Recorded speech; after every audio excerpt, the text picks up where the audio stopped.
Welcome back to Foxborough, a showdown between two first-place teams, the Cowboys and the Patriots. Visa presents ESPN Skycam.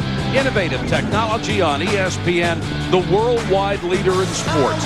Visa Skycam provides some of the most unique and memorable images ever seen from angles no other single camera in the world can achieve. We're excited to bring it to you every Sunday night.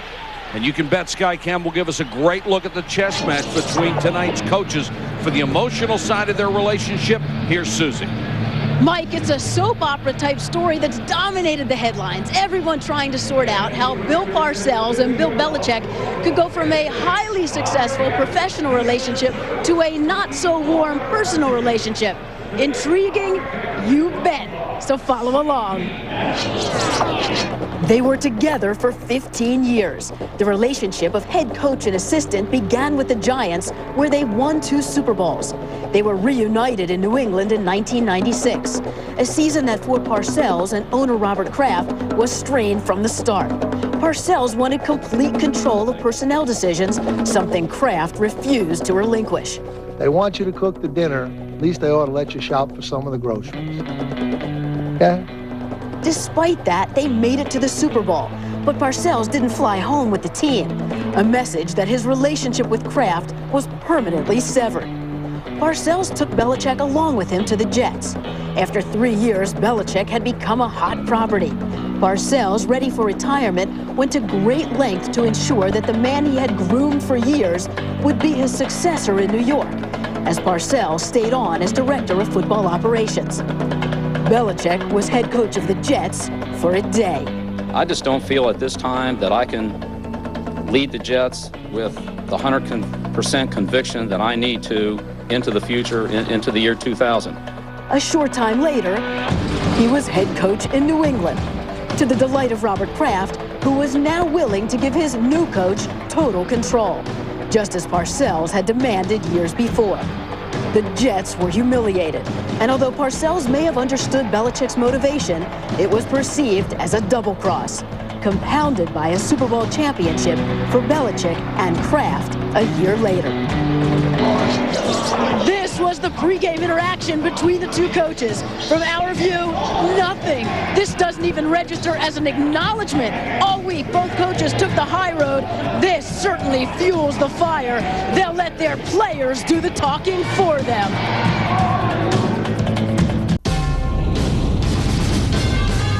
ESPN welcomes you to the following presentation of the National Football League.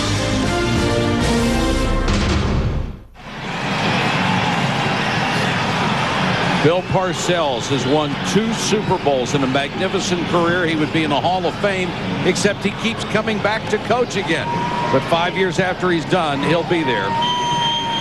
You know, you're not talking about 2 social butterflies anyway. No. I mean, you know, Bill Parcells is focused on this football game, as is Bill Belichick. They both know what's at stake.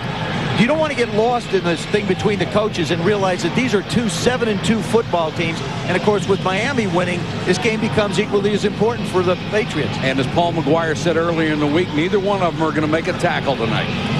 Adam Vinatieri will kick off for New England. Derek Ross and Zuriel Smith are deep to receive. That's Ross, 21, averaging nearly 25 yards a return. All the hype is over with now. Now we can play a football game. It has all the markings of a great one. New England for the first time wearing the new silver jerseys in front of a sellout crowd in Foxborough. And we are underway. Smith on the return, straight up the middle to the 28-yard line.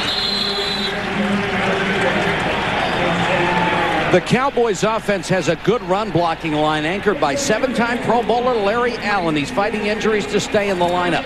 A big play receiver core, and former Patriot Terry Glenn has the most catches on the club with 33 and the most touchdowns with 5. The Cowboys' most improved player, Quincy Carter. He has managed the offense well and cut down on his mistakes. And Joey Galloway will not be dressed tonight for Dallas. And that's a big loss for the Dallas Cowboys. So it'll be Glenn and Bryant as the starting wide receivers. Hamburg gets the first carry, cuts it to the outside. Horse collar there at the 32. The Pats defense has survived multiple injuries. Richard Seymour, a Pro Bowler, is always around the ball and a terrific inside rusher. In his 13th season, Roman Pfeiffer may be having his most consistent year. 79 tackles, #2 on the team. And Ty Law has played with a bad ankle all year long and still goes man-to-man with the best. He is a 3-time Pro Bowl pick. 2 tight ends for the Cowboys. Hambrick on the toss. Vrabel got a piece of him, and down he goes near a first down. But, you know, when you have an offensive line as big as the Dallas Cowboys, and you've got guys like Garrod and Young at 320, 325 on the right side, you just toss the ball, and Hambrick is not a small guy either at 235. You get them all going. They want to run the football. You see the carries this year, 314 this season, most in the NFL. Bill Parcells does it for a couple of reasons. Number one, that's his style. Secondly, he wants to protect Quincy Carter a little bit and not put too much of the burden on his shoulders. And as long as you can run the ball and pick up 4 and 5 yards at a time, you might as well just continue on doing it all night long. Plus, the other thing is the likelihood of the mistakes, and that's the one thing that this offensive line has to be careful of, that they don't get in 1st and 15s and 1st and 20s. As long as they keep it manageable, they should be fine. Of course, everybody thinks this is the only way Bill Parcells plays football. When he went to New England, he said, I've got Drew Bledsoe. I'm not crazy. I'm throwing that thing. Put it up almost 700 times in a season. 3rd and inches opening possession for the Cowboys. They bring in an extra blocker, Jamar Martin, number 34. Hambrick will be the tailback. And Quincy Carter spending a long time calling a play. I'll tell you, in my experience in the past, when someone spent a long time calling a play, it's most of the time it's a pass, but I doubt it here. They go to Hambrick. He lowers his shoulders. Seymour has him, but he got the first down. Troy Hambrick last year angered a lot of people when he popped off about playing time behind the legend Emmitt Smith, and Emmitt was none too happy about it. But he did everything he could to teach Troy Hambrick what you have to do to be a successful running back. And when Emmitt went to Phoenix, he said the last thing he told Hambrick, someday there's going to be a 23-year-old come in and try to take your job. Do not turn your back on it. It shows a lot of class from Emmitt Smith, and Troy Hambrick heard those words and has apologized profusely for what happened last year. You know, they just ran the ball up the middle, and on this team, and Ted Washington is now back with New England. He is the guy in the middle. If you're going to run, you don't want to run at him because it automatically takes 2 guys to block him. And I also think Troy Hambrick is the type of a back that the more he carries the ball, the more comfortable he's going to be. He'll probably split time with Adrian Morrell a little bit. That Patriots rush defense, which was shredded a year ago, has moved up to 7th in the NFL in spite of all the injuries. Harder to throw for the first time under pressure. Got rid of it in a nice fingertip catch by Jason Witten. Boy, I'll tell you, this was all Quincy Carter, and he gets to the outside. I mean, he can see the pressure on him, and then he has enough presence of mind to find Witten coming out underneath. There's 82 coming underneath. Watch. Look at his throw. That looks not a little bit like Favre. Just a little bit like Favre throwing backing up. Whoa, Paul. Not a little. Don't quite go there yet. What a terrific catch by Witten, too. Trying to get the first down. Coach Parcells says, look, it's a first down. No, it's not. Bill Parcells does not toss around the word great, but he said of Jason Witten, I think he's got a chance to be a great tight end. He's got the speed to get deep, and you've already seen his hands. Well, another measurement, again, short. The other thing is, you can usually look at the roster of the team and decide what they want to do. Bill Parcells has 4 tight ends on this roster. That'll tell you that he expects to pound the football at you. And make no mistake, we found this out last night talking. He calls the plays. He being Bill Parcells.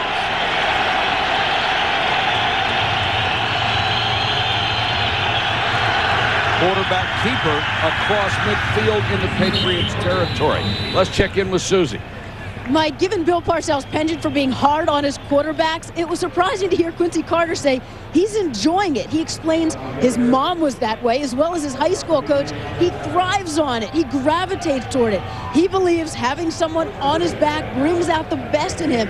He looks at Bill's return to the game and the opportunity to be coached by a future Hall of Famer as a blessing. One thing he certainly doesn't want to do is disappoint Bill Parcells. Susie, except the first time Bill Parcells met Quincy Carter, he said, "Son, your social life is over." That was a little hard.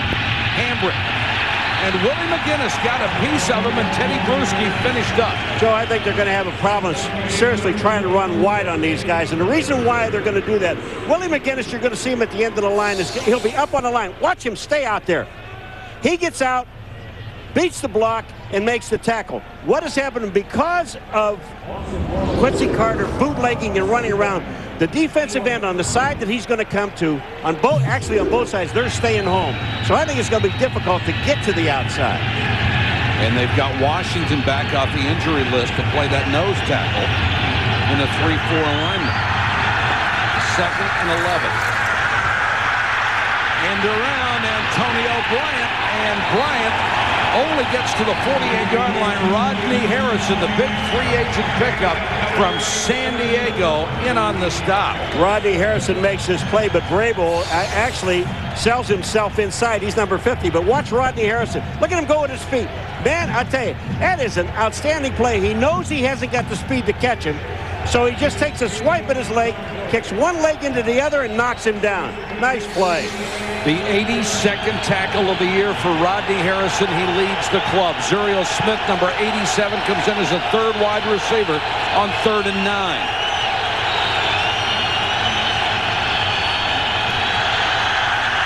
Over the head of Carter. Trying to throw on the run and throws it out of bounds. Yeah, but that was a very smart play by Quincy Carter. That's what I referred to in the open, talking about managing football games. He avoided a very big negative play by trying to make too much. Matt Lear just sends it right over his head, bounces off his finger. But look at the presence. He doesn't rush. He doesn't get excited. He knows he's got athletic ability, and then he just throws it away. Toby Goen, who has done a nice job of kicking the ball inside the 20, will punt. Hasn't had much of a average this year. Kevin Falk on the poor kick says get away from it. There is a marker down as the ball kicks out of bounds near the 20. It should be into the quarterback. Should be running into the kicker. That's all it'll be into the kicker. It'll only be a 5-yard penalty. It should be. And not a first down if it's only 5. Please don't plead your case. You ran into him. No. They were just checking to see what it is. Not 15. It's 5-yard. That was a bump.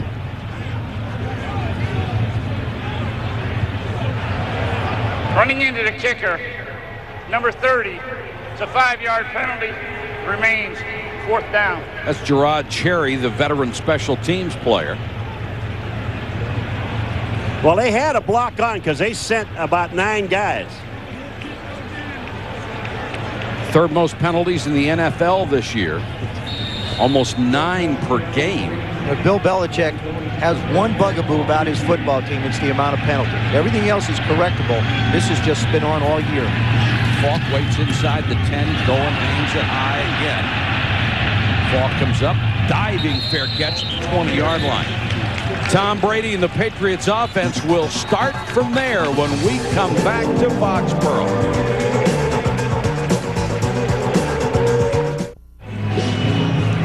There is nobody in football that makes the adjustments week to week that Bill Belichick does with his defense. Now keep in mind, he's had 2 weeks to prepare for the Dallas Cowboys because the Patriots are coming off a bye. As a matter of fact, this is the 3rd straight team that the Cowboys have played that are coming off a bye. Antoine Smith is the deep man behind Brady, and he'll get the call for a couple up the middle. Up front for New England because of injury, Pro Bowl center Damian Woody has moved to guard. He has been terrific there. David Gibbons had the biggest game of his career in the Pats' last win, 87 yards receiving against Denver, including the game-winning score. And Tom Brady has repeatedly come through in the clutch. He's getting hot, too. 6 touchdown passes, only 1 interception in his last 3 games.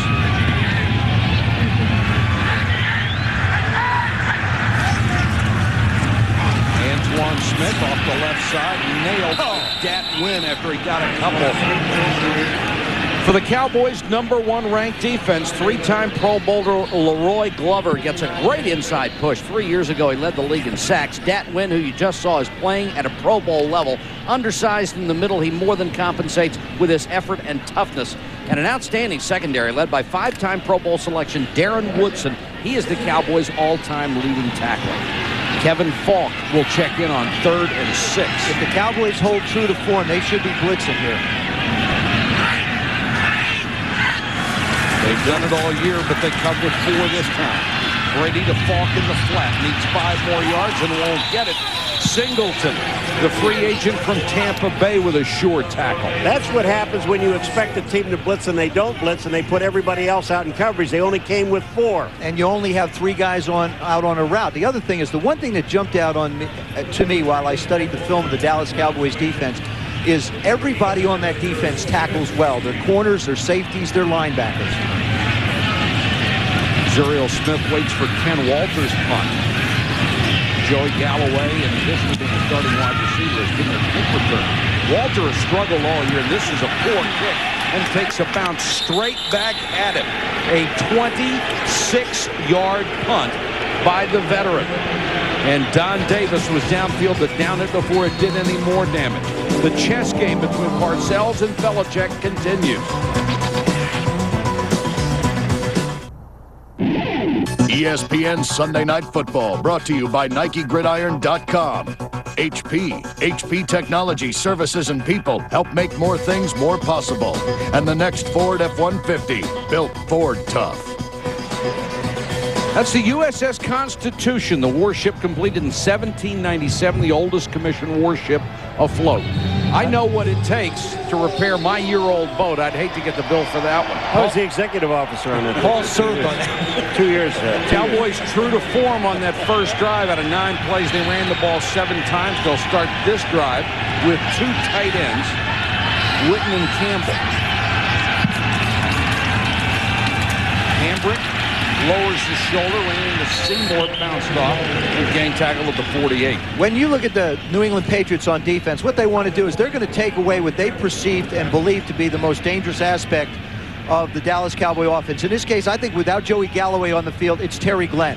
And Terry Glenn got a lot of attention in the first series. Now, Parcells really likes to try and throw the football, run the football. Belichick is considered a defensive wizard. They both know each other so well that you find yourself trying to counter what the other guy's thinking and get away from your own normal habits. Doesn't look like Parcells has done that. Neither team has really taken much of a chance yet. Here's Richie Anderson out in the flat. Ty Law had it kick off his chest.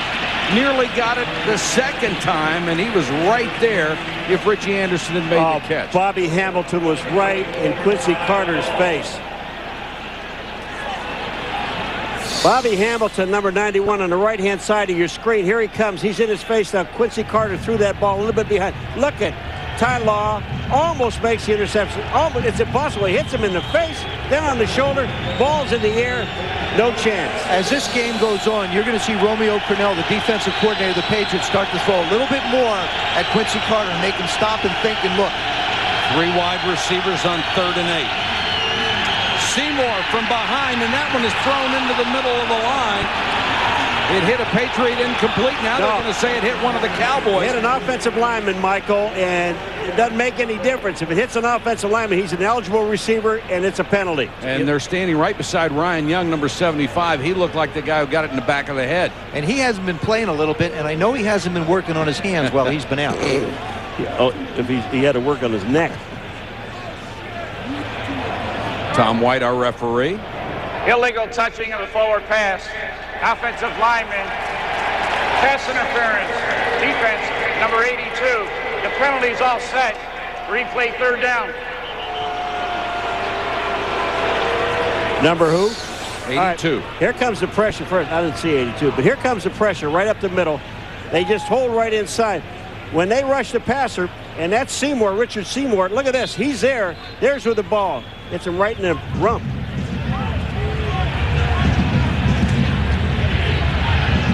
He 82 is a tight end for New England. He wouldn't be out there. I don't think he's going both ways, do you? Not unless they're really doing some substitution we haven't studied. Well, you said they're going to throw a strange defense at him. This would really be strange. Again, these are not the situations that the Dallas Cowboys want to find themselves in. 3rd and 7s, 3rd and 8s, 3rd and longs. Most of the yardage the Cowboys have gotten in the passing game has come off play fakes. Set up.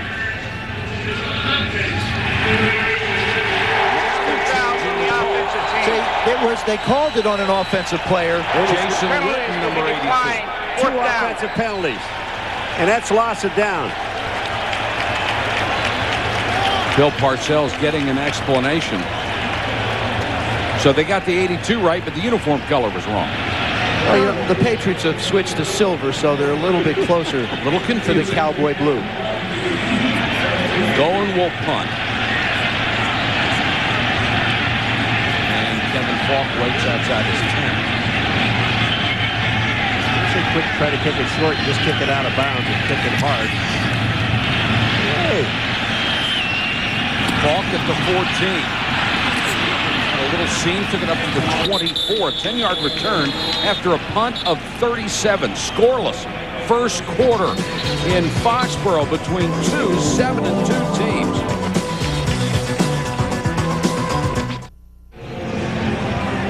Welcome back to Gillette Stadium in Foxborough. Cowboys and Patriots. No score, 6:43 to go.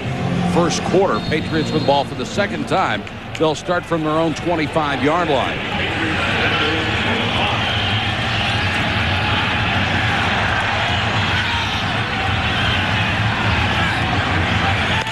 Brady sees the Cowboys come to the line indicating blitz. They do come. Brady steps up and guns it wide. Intended for Deion Branch, and he couldn't handle it. Bill Parcells and Bill Belichick, longtime associates, out for warm-ups.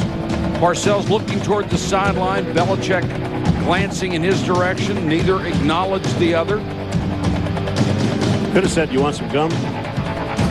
He just said no. He just said no. No, ain't gum. They both professed their respect for each other during the week with all the press about their association. Brady with Ellis pressuring him.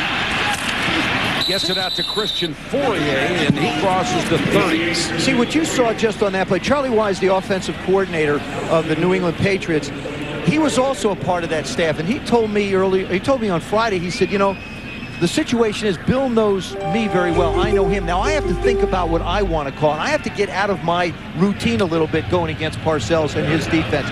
But you see that they're small up front, the Dallas Cowboys are. They need to bring backers and safeties to put pressure on Tom Brady.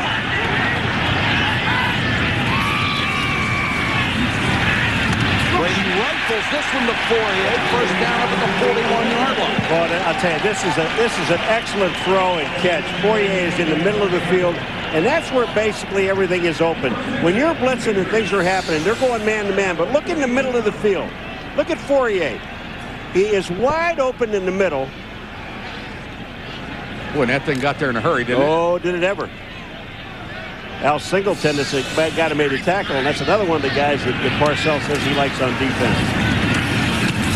Antoine Smith trying to turn the corner. And that Dallas defense tough to run on wide with so much speed. Every yard the Dallas Cowboy defense gives up is going to be fought for. And New England is not going to do it. You see, they're number one. 15 points allowed, 235 in yards, 149 passing yards allowed. Keep in mind, in 9 football games, they've given up an average of 6 points in the first half of every one of those games. It has been a marvelous unit, but they know this game and the next 3 will really be a test for their schedule. A lot of people wondering if Dallas is for real. We may find out tonight. Here they come. Tried to set up a screen, but Falk was caught up in the middle of it. Dallas did a nice job defending. You know what you're seeing more and more of during football games now, and I saw it a few times today, is when you're trying to run a middle screen now, and as soon as the lineman sees that back, not blocking somebody, but sneaking up inside, they grab him. And they don't let him out. And with the Cowboys, because they bring so many blitzes, if you can sneak somebody out, there's going to be very few people to stop him from going to the goal line. So it's almost a risk-reward type of situation. Take the chance, maybe it works. 3rd and 9 for Brady. They need to reach the Dallas 48-yard line for a first down. Here comes the beat. Blitz, they pick it up very well. Brady with a lot of time. Wide open, Deion Branch. You know, And if you blitz and don't get there, you got a problem. Roy Glover told us yesterday, we said, you know, you blitz a lot. He looked us right in the eye and he says, when you live by the blitz, you're going to die by the blitz. And here's the situation where they picked up the blitz and they were all, watch this line of scrimmage. Look where the blue shirts are. This is a two-man route. Everybody else is blocking. Charlie Wise, what a great call. Sometimes you want to bait defenses into blitzing, and then you just sit back there. When you've got a guy like Tom Brady, and he's at the top of his game like he's been playing, hard to stop. First down, New England. Brady with a play fake. Throws it away. The only guy he had out there was Patrick Pass. But you know, when Leroy Glover looked at us yesterday, he told us about live by the blitz and die by the blitz. On that last play, not this one now, the one before that, he was the only guy that was in the backfield. He's the only guy that made it by the line of scrimmage. The rest of the guys were still on the line of scrimmage when that ball was thrown. One of the areas of the New England Patriots that doesn't get talked about, and something Bill Belichick, I'm sure, very proud of, is the way their offensive line is played, especially with the rookie Dan Copen playing in the middle. Dallas has been really good in the red zone. The Patriots have not been. This carry will get down to the 5. And keep in mind, this is an offensive line for New England that's missing 2 starters. Mike Compton and Adam Clem were hurt earlier in the year, so they have a rookie. Dan Copen is the center, and Tom Ashworth, who was a 3rd-string guy playing right tackle. The thing you said when we got here last Thursday, Michael, is just that, you know, 40 guys have started for this team. They've had more injuries than anyone else in the National Football League, and 6 of guys that started were rookies. I mean, it's incredible the job that they have done. 2 tight ends, 2 wide receivers. Brady retreats, throws to the corner of the end zone, and throws it away. 3 ain't bad. In a game like this, 3 might be pretty good. Well, when you've got 2 good defenses, you just don't want to give up opportunities to put points on the board, and that's exactly what Tom Brady did. If he could get outside and threaten a corner, you take the throw. If not, you throw it away. You talk about a guy that Terry, who has hit 75% of his field goals this year, will come on. Tom Brady, after the year he had last year, being the Super Bowl wonder kid and all that struggle last year, has really played consistent football for this team. And he has come through in the clutch. Given Terry to take the lead, and it's perfect. The big play in this drive, Deion Branch wide open over the middle, and Tom Brady threw a strike for 46 yards to set up the field goal. The Patriots have the first quarter lead at home, 3:05 to go after an impressive drive, 70 yards in 10 plays. Deion Branch had the big one, a 46-yard gain on the pass from Tom Brady.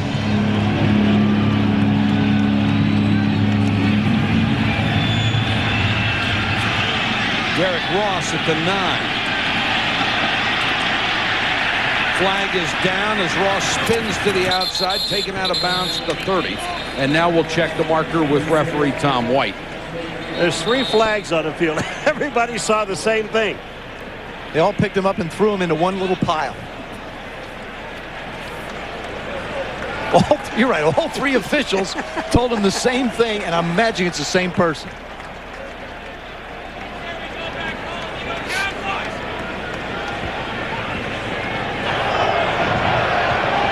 Holding, number 56, during the return. It's a 10-yard penalty. That'll be a first down.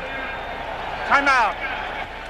That's the linebacker Brady James who committed the violation, and that will get Dallas all the way back to its own 11.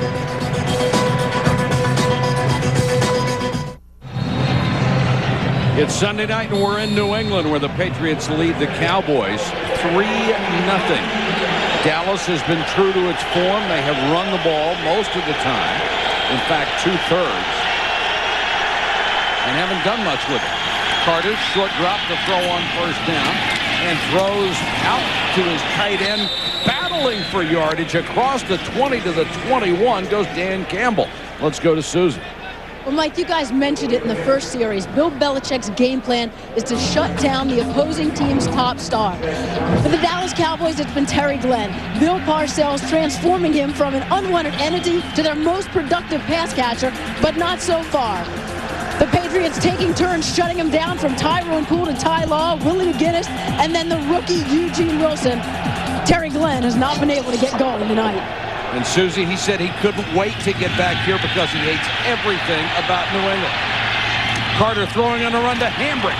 And Hambrick taken down by Harrison at the 36. But that's a first down for the Dallas Cowboys. Boy, what a great play by Quincy Carter. This is all Quincy Carter. You talk about seeing things. He says, people don't think I'm seeing a lot of things. Well, I'll tell you what you can see is when you see a guy going to nail you.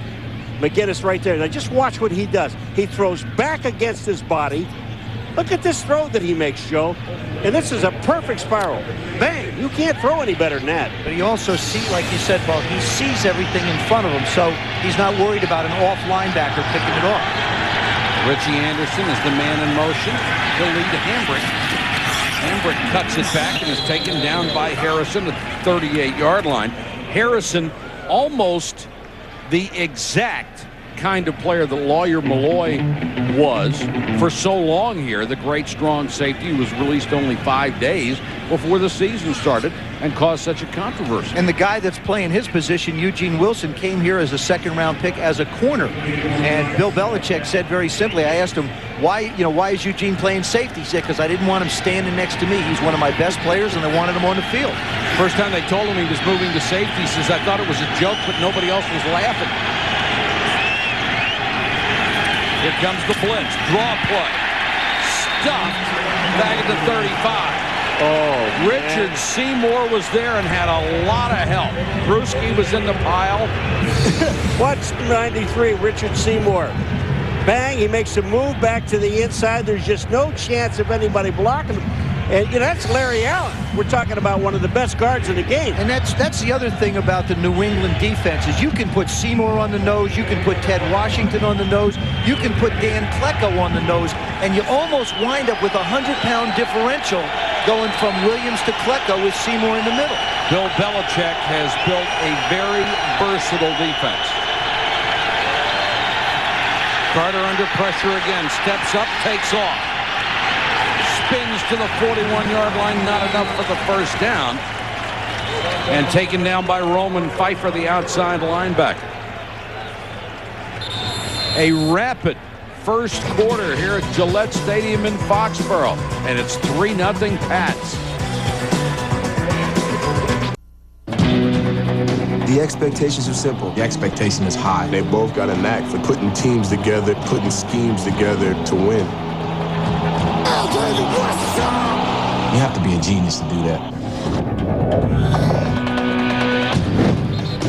3-0 Patriots as we start the second quarter. Dallas facing a punting situation. So far, advantage Belichick with a 3-0 lead over Bill Parcells. Toby going to kick. And Tyrone Poole, that's just 24. End over end and returnable.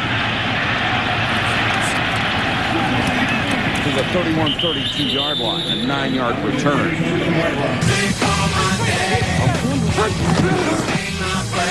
Our Sunday stud question, who's the coach of the year thus far? Bill Belichick, 7-2. John Fox, 8-2 with the Panthers. Marvin Lewis, after they knocked off Kansas City today, is 5-5. Is it Bill Parcells or Dick Vermeil, who suffered the first loss for Kansas City today? You can vote right now by logging on to ESPN.com, and we'll give you the results in the fourth quarter. I think they're tough picks up there. Aren't they ever? They really are. That's 5 really good coaches that have done outstanding jobs.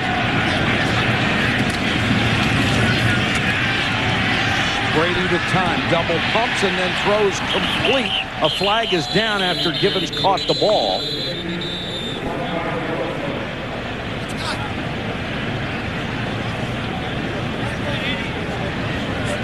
Tell us, Tom. Illegal contact on the defense. In the last series, you saw Tom Brady taking advantage of the blitz. The Cowboys came. Roy Williams has stepped up. You've got David Gibbons. There, you've got Deion Branch outside making the move. It's a two-man route. They block 8. There's the set. Slide over. You see Branch cut across and underneath. Newman couldn't stay with them, and now it's just a foot race. But those are the kind of opportunities that come up when a team blitzes. Nice pick by Gibbons. Just ineffort. Tom Brady, as you saw, has already hit twice as many plays, over 20 yards this year, that he did all of last season. The reason why he's able to do that is I was talking to him on the yesterday at practice, and he said he's getting the ball up quicker. And by getting it up quicker, he's given his receivers an opportunity to either run to the ball or run to the space where the ball is going to be or make a play on it. That's why he's able to complete more. Their best receiver, Troy Brown, not playing tonight because of a leg injury.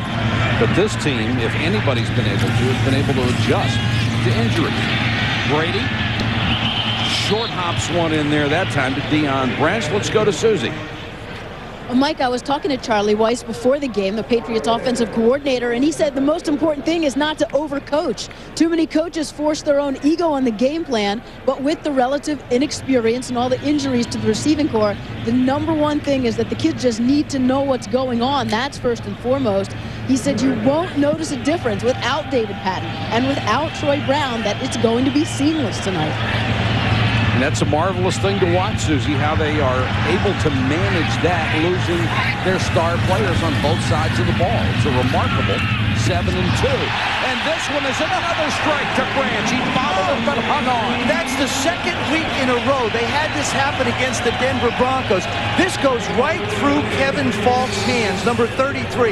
Watch the throw. You see Falk in the picture. Look at him go up. He goes up. It goes right through his hands and right into Deion Branch's hands. It happened against the Denver Broncos, and it happened again tonight. Tremendous concentration by Branch, but the play's going to be wiped out. And what is that? A bird taking off? I got to hear this. Unsportsmanlike conduct. Number 83 on the offense. They made the first down yardage, therefore we'll penalize 15 yards. It'll be first down and 10. You can only assume that is taunting after Branch made the catch. You're talking about a second-year player. That's the one thing you don't get. You don't get that with a Troy Brown because of his 11 years. And that's a good call by the officials. They're very consistent about the taunting. Backs it up to the 50. But it will be first and 10. Falk. Boy, coming up from the secondary like a missile was Roy Williams. Fortunately for Falk, he didn't catch him square on. I love, you were talking to Parcells about Roy Williams, number 31. You know, he says, now this guy hit you now. I love when they talk like, this guy hit you now. Well, he also said he's one biscuit away from being a linebacker. Yeah. When the truth of the matter is, he's as big as Dexter Copley. Copley's 236, and Williams is 235. Yeah, but he runs a little faster than Copley. So that's that one little biscuit part. Brady against the four-man rush down the middle. This time, Branch can't hang on as he ran into a crowd. Well, when he ran in there were 4 blue shirts. And I can assure you, he saw 2. Here comes Branch over the middle. On the left-hand side of your screen, you'll see what Brady sees. Now look at the guys that are there. Look at the throw, though. Gets right over Al Singleton's little pinky and puts it right in the soft pocket of the defense. He's thrown as well as he ever has, I'll tell you that. 6 out of 12 so far, approaching 100 yards. 3rd and 7 here. Now Brady wants to change the play.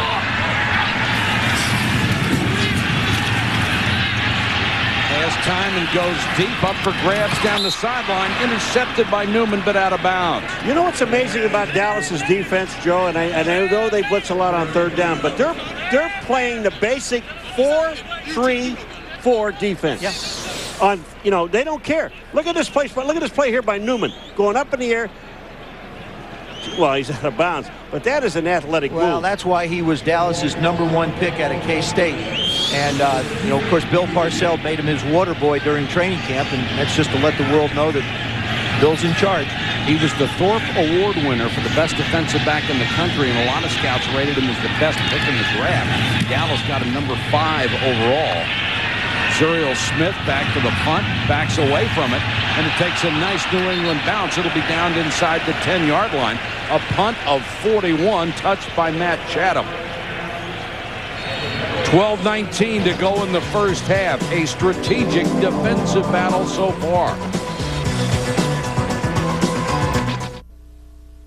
ESPN Sunday Night Football, brought to you by Southwest Airlines. Friendly nonstop service all across the country. Southwest Airlines, a symbol of freedom. Saab, welcome to the state of independence. And Motorola, intelligence everywhere.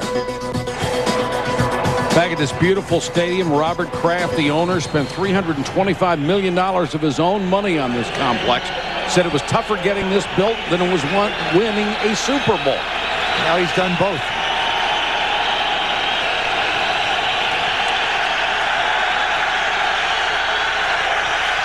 Carter to throw from his end zone under pressure.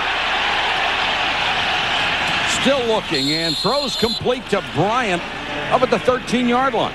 This is something that Quincy Carter has done through the first part of this ball game. He's been moving around in the pocket. There he feels the pressure from Vrabel. Manages to get it out to Jason Witten. Now feels pressure from Willie McGinnis. Slides over, finds Troy Hambra. Now if you can't find anybody open and you're still getting pressure from Willie McGinnis, tuck it away and run. Now, there he is in the pocket and out of the pocket. And I think this really helps him. He's a better pocket passer than he is outside scrambling around. But what he's doing, and that's why his percentage is so low outside the pocket, is he's throwing the ball away, and that's smart. 2nd and 5. Back to the ground game with Hambrick. Tries to turn it left and then dives forward up past the 17-yard line. For more on Quincy, here's Susie. Mike, the big question about Quincy Carter from this point on in the season is his staying power. Because up till this point, he's never started more than 8 NFL games. This will be his 10th. Bill Parcells talked to him about that this week, that the most important part of the season for him would be November and December. But Quincy is confident that he can last because he is living and breathing football. He's taking care of his body, he's eating right, and he is studying more than he ever thought he had to. And Susie, Richie Anderson was one of the guys that said Quincy is the first guy at the complex to study film. He is the last guy to leave. And that wasn't necessarily the same case under Dave Campo when he was the head coach. Yeah, but Bill Parcells still doesn't know about Quincy Carter because he hasn't really gone through a tough time yet. He hasn't thrown a bunch of interceptions. He hasn't lost 3 or 4 ball games. He hasn't had the media all over his rear end. He hasn't had teammates looking out of one eye at him and saying, how you going to do? So he's still growing, and with a little luck, he doesn't have it for quite a while. But it's down the road coming. 3rd and inches for Dallas.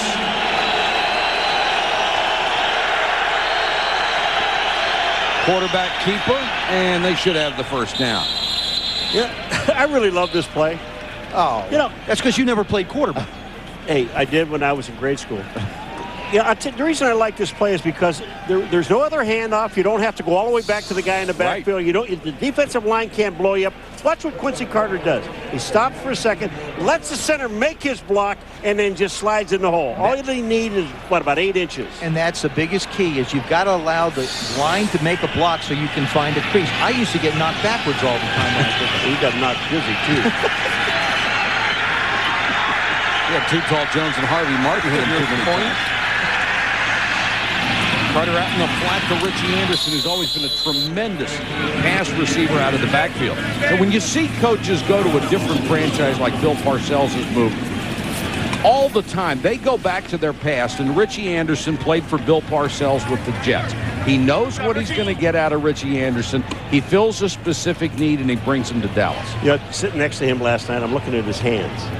And man, that guy's got some huge hands. Well, the thing he's done more for this football team than any place is he's actually carried the ball more, 39 times coming into tonight, as opposed to 26 receptions. That's unusual for him. It's unusual in the NFL. Fullbacks don't carry the ball anymore. Not a chance. You know what I like about this Dallas Cowboy offense? Patience. Parcells, the thing about it is, we asked Parcells again, will Quincy Carter come to the line of scrimmage in this game and call audibles? And he said, No. And I think more teams should do it. No. He's going to call. He's going to run the play they call. Yeah, and I think more teams should do it. I mean, you would have to say that, you know, these backs of the Cowboys aren't necessarily the most talented in the league. They're pounders, they're plotters. And, you know, if you want to run the football, and he runs it 14 times and throws it 8. I think his choices of passes have been very good. 1st and 10, 2nd and short, throw the ball. Hambrick 7 yards behind the line of scrimmage, gets that running start. Horse collared by Harrison, but makes it up to the 40 anyhow. A gain of about 8 yards. Monday Night Countdown at 7:30 Eastern on ESPN. The best place to get ready for Monday Night Football. Then on ABC, the Monday night game at 9. Hines Ward and the Steelers against Terrell Owens and the 49ers. A couple of teams desperate to get back in their respective races. The other thing that Bill Parcells does so well is he simplifies this game. The first thing he told the Cowboys, these are the things that you shouldn't do. We're going to avoid the obvious mistakes. Now let's find what we do well. And he has identified those things. That's why they're 7-2. And Hambrick has the first down as he gets up to the 44-yard line. The other thing about Bill Parcells, he is as cutting and sarcastic as anyone you will ever be around, and I love it. In March, he asked an offensive lineman how much he weighed. The lineman said 340 pounds. He pointed to the scales and says, let's go see. The lineman got on the scales. It was at 367, and Parcells, boy, you sure gained a lot of weight on the walk over here. And the footnote to that is the guy came into camp at 345. Exactly. He's got a way of dealing with people. Play action by Carter. Pretty good protection. Launches it down the middle. Bryant got his hands on it, couldn't hold it. And good coverage by Ty Law. Boy, Ty Law, you think he can't run? You say he has a bad ankle? I don't think so. If you don't want to play in this game, this kind of game, then you don't want to play football. Ty Law is just absolutely the perfect coverage. Antonio Bryant, it looked like he has touchdown. Look at, watch Ty Law come in, bang, knock the ball away.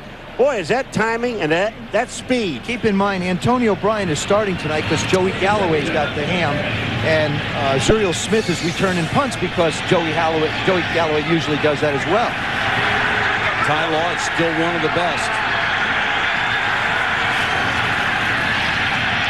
Carter with time had the double clutch, goes to Richie Anderson. He's across midfield in the New England territory at the 49, 3 yards shy of a first down. Ted Johnson, who's just coming back off the injured list, another one, and Roman Pfeiffer were in on the stop. Up until that last first down when they threw the ball downfield and almost had a completion, Joe, the first 3 first downs, they got 5 yards, 9 yards, 8 yards on first down. And that's exactly what Bill Parcells has to have to sort of protect Quincy a little bit. But remember, this drive started on their own 6.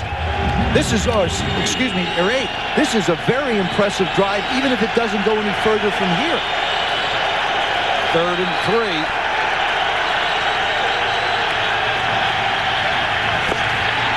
Carter takes off, and he got the first down. There's a flag on a play, and there's going to be holding in the backfield, and it's on number 65, Garrod. And he really was. He was holding Richard Seymour. Richard Seymour beats him on an inside move, and he's got him horse-collared as he takes him to the ground. Well, I'm going to tell you, you can see Richard Seymour. Holding, number 65, offense, it's a 10-yard penalty, remain 3rd down. All right, it's the right guard, Garrod, and Seymour. Seymour is 6'6". Look at number 65 is on the right-hand side of the screen. Here goes Seymour. He beats him to the outside. He's got him beat. And then when you grab him, Quincy Carter steps up.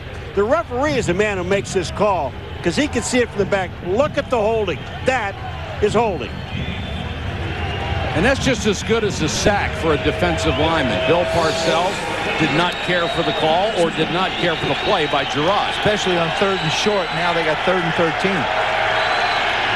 And this team is not built to convert 3rd and 13s. And they've got a timeout. 3-0 Patriots against the Cowboys.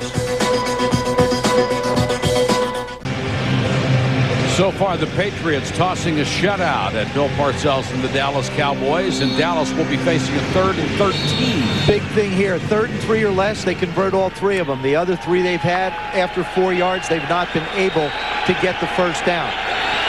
This offense isn't built for that yet. Carter goes to the shotgun. Pressure coming.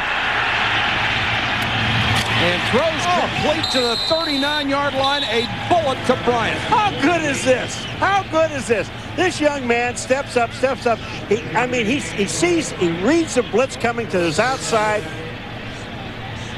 You saw what happened when they didn't convert, but look at the time he has. And look at how smart he is. Now, this is a kid that everybody considers a running quarterback, but he knows he's not going to be able to pick up 13 yards. He held the ball 5 seconds. Defensive backs cannot cover anybody for 5 seconds, and then Bryant makes an excellent catch on the ball. 7 out of 11 so far for Quincy Carter. Back to the ground with Hambrick. And Hambrick hit immediately by the left end, Bobby Hamilton. As Quincy Carter talked about, the first big game he played in was a few weeks ago when they were 5-1, went and played Tampa Bay. That didn't go too well. He said it didn't go well, but he learned from there. He said, this is the next big test for me. I learned a lot in the Tampa game. He says it's important we get off to a good start early, and you can see his confidence continue to grow and the comfort level that he's having both in the pocket and running this offense. Well, after this game, they face Carolina, Miami, and Philadelphia, so the tests are going to come in rapid succession. Carter airs this one out. Overthrown for Bryant, covered step for step by Tyrone Poole, who was another big free agent acquisition from Denver this year. Well, I'll tell you, this offensive line at Dallas, and they are just doing the job at the point of attack. And then you're talking about Poole covering on the outside. Watch this, Brian. This is just step for step. That ball had to be, I don't know where he could have put it to catch it, because Poole had him to the inside. He could have walked over and handed to him, but it was all over. When Tyrone wasn't around to throw it to him at all. Originally a first-round draft choice of the Carolina Panthers. Another big third down for Quincy Carter. Again, flushed out of the pocket. There's a flag down. He throws incomplete. That was intended for Zuriel Smith.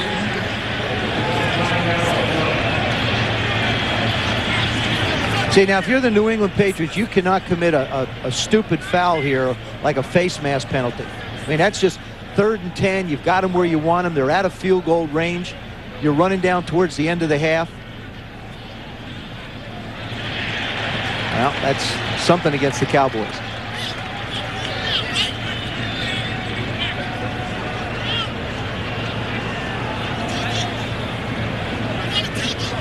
Here's Tom White with the explanation. We have 2 fouls on the play. Illegal use of the hands to the head, number 76 on Dallas. Illegal use of the hands to the head, number 73 on Dallas. Both penalties are declined.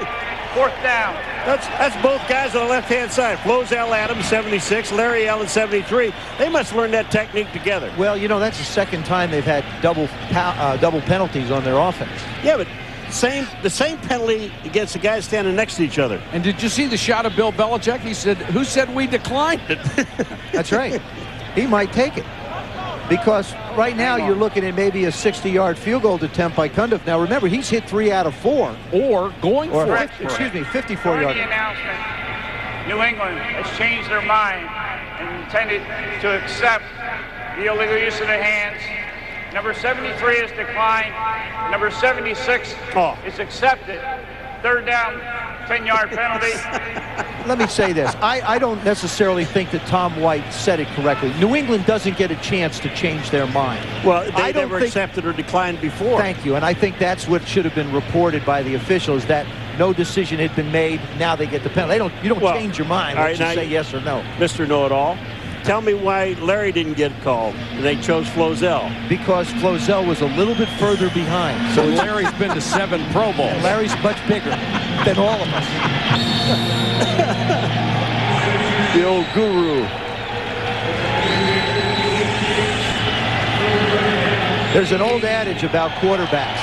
You blitz the good ones and you play zones against the not-so-good ones. And Quincy Carter is in the young stage, which means that he's not one of those good ones yet. And we've got another timeout with 5:16 to go in the half. Still 3-0 New England.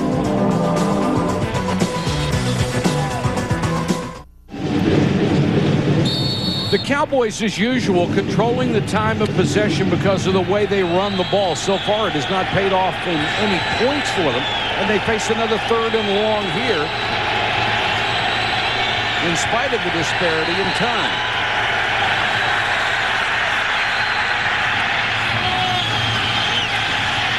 Carter deep and knocked away, incomplete. Well, what a play by Tyrone Poole. Antonio Bryant cannot run past Tyrone Poole. He has got some wheels. 8 years in the league, 5'8", 188 pounds, and just really stayed with him stride for stride. Look at that. Now look at how smart he is. He looks back and sticks his hands out, and then coming over at the last minute is Eugene Wilson to help him out, the young rookie. Well, that's great coverage. Wow. You know what? And turning around and looking up for the ball makes almost anything he does legal. Kevin Falk deep for the punt. They'll let it go, and it makes the end zone. They'll start from the 20 to the punt of 46.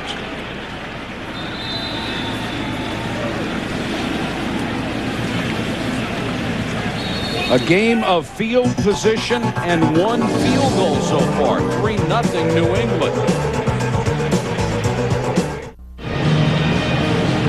Pat's defensive unit gets a break on the sideline. They have held Dallas scoreless here in the first half as their offense will take over at the 20. Keep in mind, this Cowboy defense has held every opponent they've played to just 6 points in the first half of games. So far, they've got New England at 3.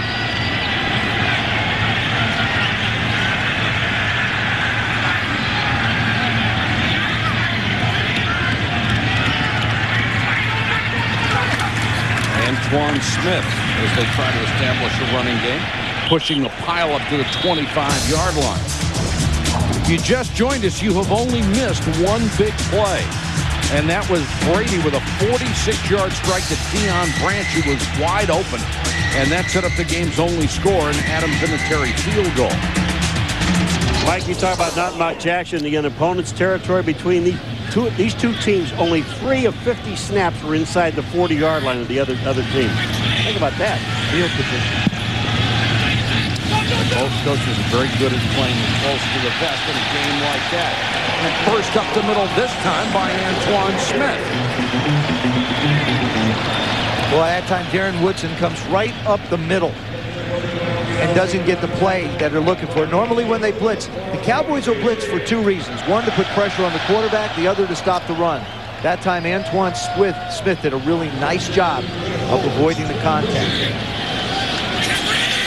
Givens is the single wideout to the top of your screen. Smith will carry. And again, breaking tackles and dragging people out to the 38-yard line. And what New England's doing now is Brady's been throwing the ball pretty well, but they're able to run the ball. On first down, they're picking up between 4 and 6 yards. On this play here, they picked up 4. They keep themselves moving the chains, and that's all they really need to do. Not only that, but they're keeping the Dallas Cowboy defense on the field. That last drive by the Cowboy offense was 7.5 minutes. They're not big, so they're small. You want to wear them down a little bit. That's what New England's trying to do. 2nd and 6.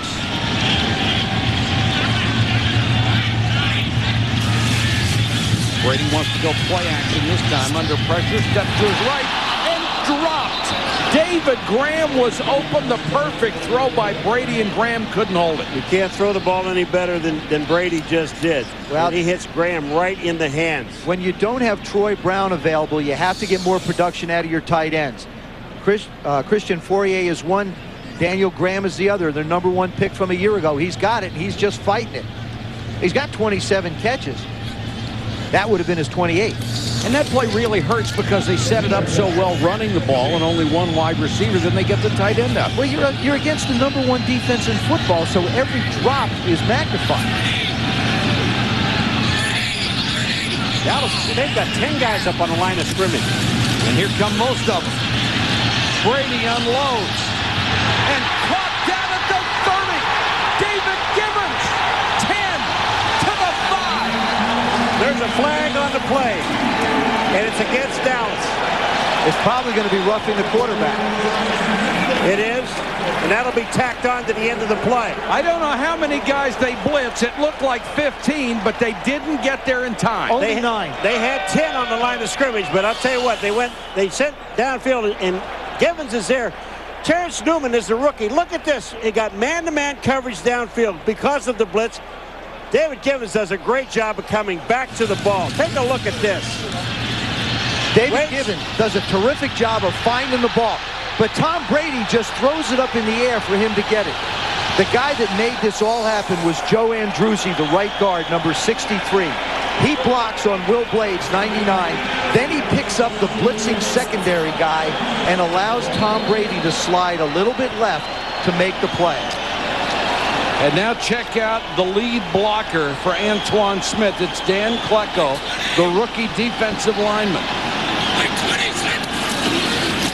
Smith off the right side. Touchdown.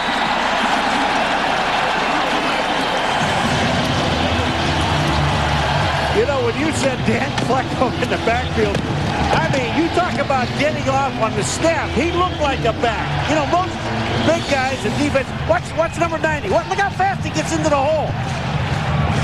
Antoine Smith's no dummy. I just follow him right on in. Klecko has played, in addition to fullback, defensive end, nose tackle, and linebacker this year. And Antoine Smith gets the first touchdown of the game. Both scores set up by big pass plays from Tom Brady. And that's what he's done all year long. Vinatieri for the point after it. It's blocked.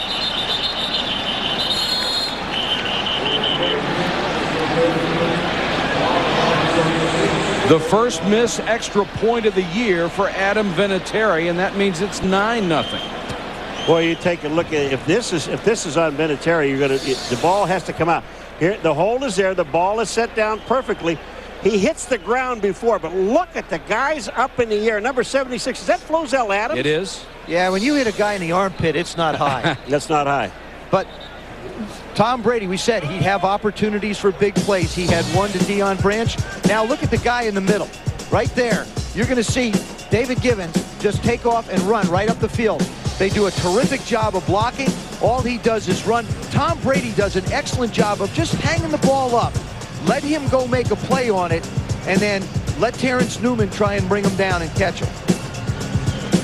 That's a quarterback saying, I'm going to throw it up. There isn't anybody in the field but my receiver and a defensive back, Givens and Newman. You know, go get it. It's one of those deals where and you also figure that two things could happen. Your guy can catch the ball or pass interference. Or it's going to be incomplete. He's going to fight it and keep it away from the other guy. So really, nothing bad happens if you get it out of your hands. Brady has hit a 57-yarder and a 46-yarder tonight. I mean, as a quarterback, you can't wait to see a team blitz. I mean, if you have the confidence that he has. Ross on the run on the short kickoff. Up to the 36. Let's check in with Susie. Well, Michael Irvin played for the Cowboys for 12 years. You've seen Jerry Jones interact with a lot of head coaches. What's the difference these days at Valley Ranch? Well, you know, the greatest thing when you hear Jerry talk about the possibility of the Cowboys going to the playoffs. As a matter of fact, you don't hear him talking about it. Bill Parcells, he has all that under control. And Jerry has given him total reign, and that's a great thing. What are your impressions of Quincy Carter against a pretty complex defense? Well, you know what? I think Quincy's doing a good job. I just talked to Antonio O'Brien, and I told him to tell Quincy on the deep balls to just put a little bit of air under the ball, just like Tom Brady just did, just to give him enough time to find the ball and hopefully the quarterback to lose the ball. Michael. Carter under pressure, ducks outside of McGinnis and throws underneath to Anderson. Richie out of bounds at the 40.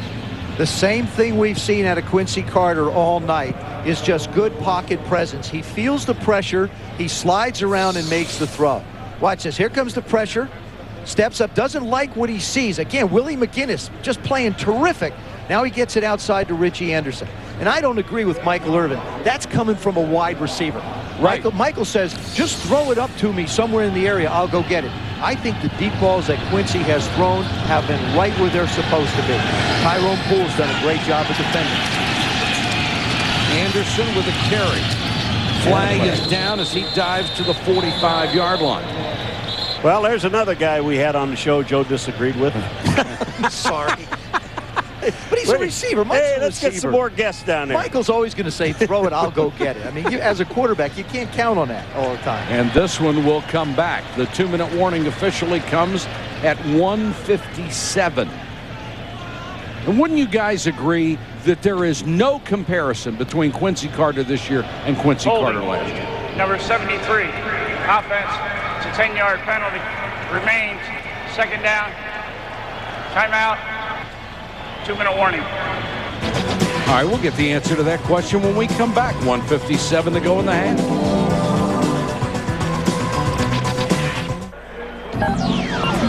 Bill Parcells brings his Dallas Cowboys into New England tonight, a place where he used to be the head coach. Bill Belichick, who used to be his longtime defensive coordinator, now the head coach here in New England. Advantage Belichick so far. A touchdown and a field goal, the missed extra point. We are 9-0. Dallas after the penalty, 2nd and 15.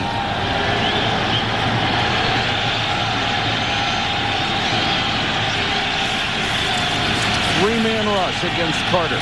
So he goes underneath the Hambrick, who wisely gets out of bounds at the 34. And that's what they're going to let Quincy Carter do. They're going to let him throw the ball out. They rush 3, drop 8. As I said before, when you've got a young quarterback or one that you don't think is that good, you don't put pressure on him and blitz him because you don't want him to make that one big play against you. But when Quincy reads 3-man rush with that big offensive line he has, he's got to know in his mind that he's got more time than he really thinks. There you are, talking like a quarterback again. It doesn't quite work that way. Yeah, it does. 3rd and 13. And Carter just unloads. Bryant overthrown. Now see all the time he had to throw the ball. He knew he had more time. Right. It was a 3-man rush. See where it wound up? Well, you know, he's got all day to throw this thing, and all he has to do is find the open guy. Now that's a lot harder than it Oh, thank you, Paul. That's the part that's hard. But he's got to know in his mind. Look at the line of scrimmage. He's got all kinds of time to throw the ball. Just sit there. Just wait. And he tries to heave it. Antonio Bryant tries to take off and go after it, but no play there. That's just a very complex defense he's going into. If you're a Patriots fan, you'll like this. They've won each of their last 15 games when they've led it to half, and Dallas has lost its last 20 road games when they trail it to half. And Kevin Falk with a good return up past the 45, a return of 20. Let's go back to the studio. I'm Chris Berman. Coming up at halftime, the run of the Kansas City Chiefs. What a great run it was at 9-0, but they were felled by the Cincinnati Bengals. We'll have our fans in 3 minutes and a trip around the league. Everybody was playing, our halftime heroes, and bonus coverage from north of the border. Grey Cup highlights the CFL championship game. Back to Foxborough. All right, Boomer, thanks very much. 1:31 to go in this one. New England would like to tack some more points onto their 9-0 lead with a minute 31 on the clock and 2 timeouts at their disposal. Brady got it. Greg Ellis. And Greg Ellis is the one guy from the outside who can give them the big pass rush. That's his 4th sack of the year. Right around Tom Ashworth. Tom Ashworth is on the outside. He's number 68. And Ray Ellis just beats him right to the quarterback. They didn't even slow him down. Patriots with a big advantage throwing the football. Of course, the Cowboys have put themselves in a lot of long yardage situations. They want the screen to Falk and overthrown. That sack was very big because going in at halftime down 9 versus 16, obviously there's a point differential, but when you're the Dallas Cowboys on offense, you just don't think you can score 16 points, to be honest with you. Arias just goes hard around the outside on Ashmore, like you say, Paulo, and, I mean, Tom Brady has no chance to even get rid of the football to avoid the sack. And Dallas, you know, they still have 2 timeouts, so they can take a timeout here, get the ball back, and still have some time to maybe do something. 3rd and 16 for New England.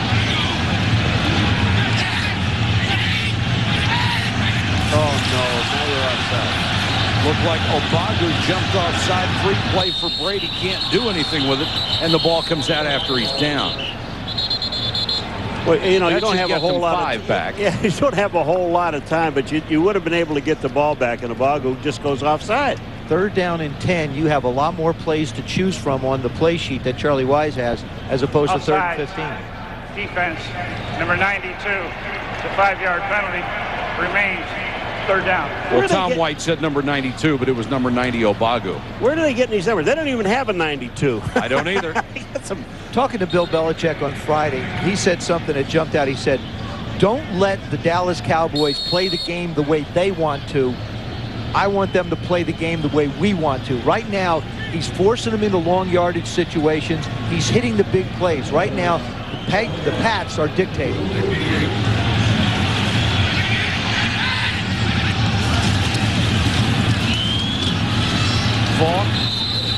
We're about to 43. Dallas is taking a timeout. They want him to punt. Really? And they'll stop the clock with 42 seconds to go. Good so Dallas will have a chance to get the ball back. 9-0. Belichick and Parcells together for a long time. 3 different teams, head coach and assistant. 81-90 with the Giants, 2 Super Bowl wins. 96 with the Patriots, AFC champions. 97-99 with the Jets. They won a 98 division title. And when Bill Parcells went to the front office of the New York Jets, he handpicked Bill Belichick as his successor. That lasted 1 day. And Belichick then took the job at New England. I know. You notice when you talk to Belichick, to Parcells, who's Joe is deathly afraid of. But anyway, scared. Scared. But when you talk to him and you give him a compliment, he says, "I don't necessarily think that's so." You know, he never really builds these guys. He does. Deflects everything. Zuriel Smith deep to receive. Signals fair catch. Backs away at the last moment. That was very close to getting in the way of that football. Clock stops with 30 seconds to go in the half. Let's go to Susie. Well, Mike, both head coaches could be considered coach of the year, but it's interesting to note the history that has made Bill Belichick as successful as he is. 29 years as an NFL coach. He said in his first 5 years, he worked with 5 different head coaches, 4 different coordinators, about 50 different assistants. It was like having 4 graduate courses in football. He lived it day and night. But what was interesting was the question posed to him was, who influenced you throughout all those years? He never did mention Bill Parcells, and we know how many years they spent together. Which pretty much sums up the press coverage of these two leading up to this game. They said some reverential things about each other. That was about it. Vrabel almost had the sack. Then Carter takes off and slides in at the 28-yard line. I have been so impressed by Quincy Carter. Mike, you made the point earlier. This young man doesn't even resemble the Quincy Carter we saw play a year ago with the Dallas Cowboys. He's so much more mature, so much more poised. He is tremendously aware of his surroundings. This one's out in the flat to Anderson. He'll get out of bounds and have a first down up at the 33-yard line. And he was really kind of offended yesterday. There's kind of a hint that he doesn't see down the field. He says, there are some things I still don't see, but people are not giving me credit for what I've learned. And you know, when Richie Anderson was talking about him going in early, studying, his whole life is now dedicated to playing quarterback, and Parcells is the guy that did that. The other thing is that he also mentioned, Paul, along those lines, is everybody thinks that they cut the offense back because he can't handle it. This offense is not cut back. This is just like everybody else runs in the league. Well, he says there's some quarterbacks in this league that do only have to read half of the field to make it easier for them, but I'm not one of them. I read the whole thing, and you can believe him the way we have seen him play, as particularly tonight. And this was a guy who lost his job last year to Chad Hutchinson. Well, Maurice Carthon really kind of helped him too, Quincy Carter, because Bill Parcells has a tendency to look at a guy and give you the nasty look and yell at you and say some things. And what Maurice Carthon said to Quincy Carter was, just get the message. Don't look at the way he delivers it. Just get what's in the message, because there is something he's trying to say. And standing his right was Sean Payton, who joined him after a stint with the Giants. You see his coordinator. Sean basically handles the passing aspect of it. And Maurice Carthon, the offensive coordinator with the title, and was really the first hire for Bill Parcells, handles the running aspect of their offense. Here's a very interesting defense. Patriots had 3 guys near the line of scrimmage. The rest of them are spread out between the 30 and the goal line. This is where you throw in that big old lateral play. This looks like a kickoff return. Guys closer to the line of scrimmage on kickoffs. Now there are guys wide open, only 10 yards down the field. And here's one of them on a little screen. Got to go all the way to the end zone with Richie Anderson to make this one work. He's down to the 30. There's a flag on the play, and there's more than one flag, and it cannot end on a defensive penalty. The half I'm talking about.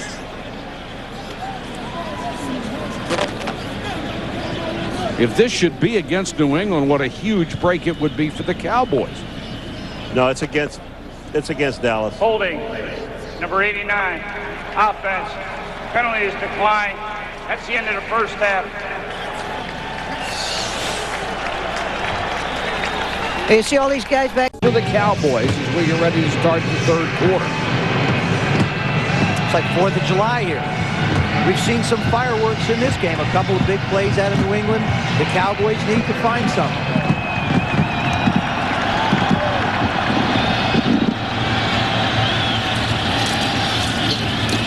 Short kick taken back to the 34-yard line. All right, Dallas, we have emphasized, as a team that does not play from behind very well. They're not built that way. They're played to run, get ahead, and win that way. Well, right now they're behind 9-0. What do you do if you're the Dallas Cowboys? I think you should play the defenses you've been playing, and I like the way they came out. They ran the football. They're doing very well. All they got to do is stay out of 2nd and 3rd and long. Well, 6 of the 9 third downs they've had have been for 9 yards or more. That's not what this offense is built for. I believe it's got plays in it. I think it can make some big plays, but I don't think it can keep overcoming long yardage 3rd down. Tom Brady and the Patriots will start from the 35-yard line. Falk is in there running back, and he is slammed to the ground by Leroy Glover. Holy cow. There have only been 2 big plays in this ballgame, both engineered by Tom Brady. This one to Deion Branch, who was wide open over the middle, turned it into a 46-yard game.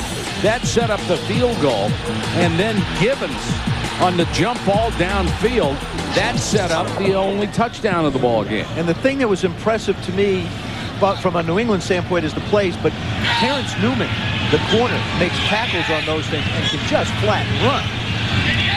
It's a terrific secondary. Blitz coming. Brady throwing under pressure. And incomplete. They said it hit the ground under Graham at the 45-yard line. Of the 16 passes Tom Brady has thrown, you can see how he has spread the ball around. You see the 2 big plays down the field, out to the left, out to the right, up the middle. It's very difficult for a defense to get in at halftime and say, all right, we have to take away this part of the field. He has spread it around very well, reading the defense, capitalizing on the opportunities when the Cowboys decide they want to blitz. I believe they're up here to try and blitz, but they're not going to. They've already been cooked a couple times. Get them at it. They stacked the line of scrimmage and then backed off on 3rd and long. Brady goes underneath and almost intercepted. That would have been an easy touchdown right in the hands of Tony Dixon, and he couldn't hold it. He was trying to hit Kevin Falk, and he threw that. I mean, he really rifled that ball. I don't think if Falk would have gotten his hands up, he would never be able to catch it anyway. Well, Dixon couldn't. You can't stop. If you're a running back or a wide receiver, you can't start somewhere and stop and have the quarterback think you're going to keep going. Walter will have to punt to Zuriel Smith. Low line drive returnable kick. Smith from the 24. And just brought down around the ankles as he got to the 33. A 41-yard kick, an 8-yard return. And Larry Izzo, who has been a special team star for 2 franchises, made the stop. ESPN Sunday Night Football, brought to you by Southwest Airlines. Friendly nonstop service all across the country. Southwest Airlines, a symbol of freedom. And Mazda, there's a soul of a sports car in everything we make. The historic town of Foxborough, Massachusetts. Now, Bill Parcells told us yesterday that Bill Belichick will take away their biggest weapon first. Well, Terry Glenn has not caught a pass, and that's their biggest weapon. Dallas starts in the zone 32. Hambrick the 36. You know, it just seems like don't make a mistake. Whatever you do, don't make a mistake. That's exactly what it is. Remember the first thing Bill Parcells said? You can't beat yourself. That's the only. If you beat yourself first, you never have a chance to win. So the first thing we will do is not beat ourselves, and then we'll find a way to win. And in the 2 losses the Patriots have had this year, to Buffalo in the opener and Washington a little later on here, that's exactly what they did. Just gave it away. Brady had 7 interceptions in those 2 games.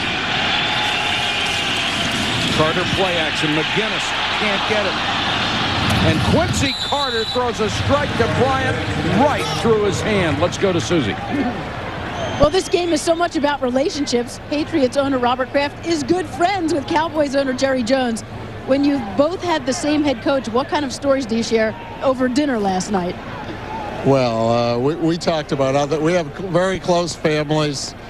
He thanked me for putting his coach through the learning curve and helping him to get where he is, and I accepted his thanks very graciously.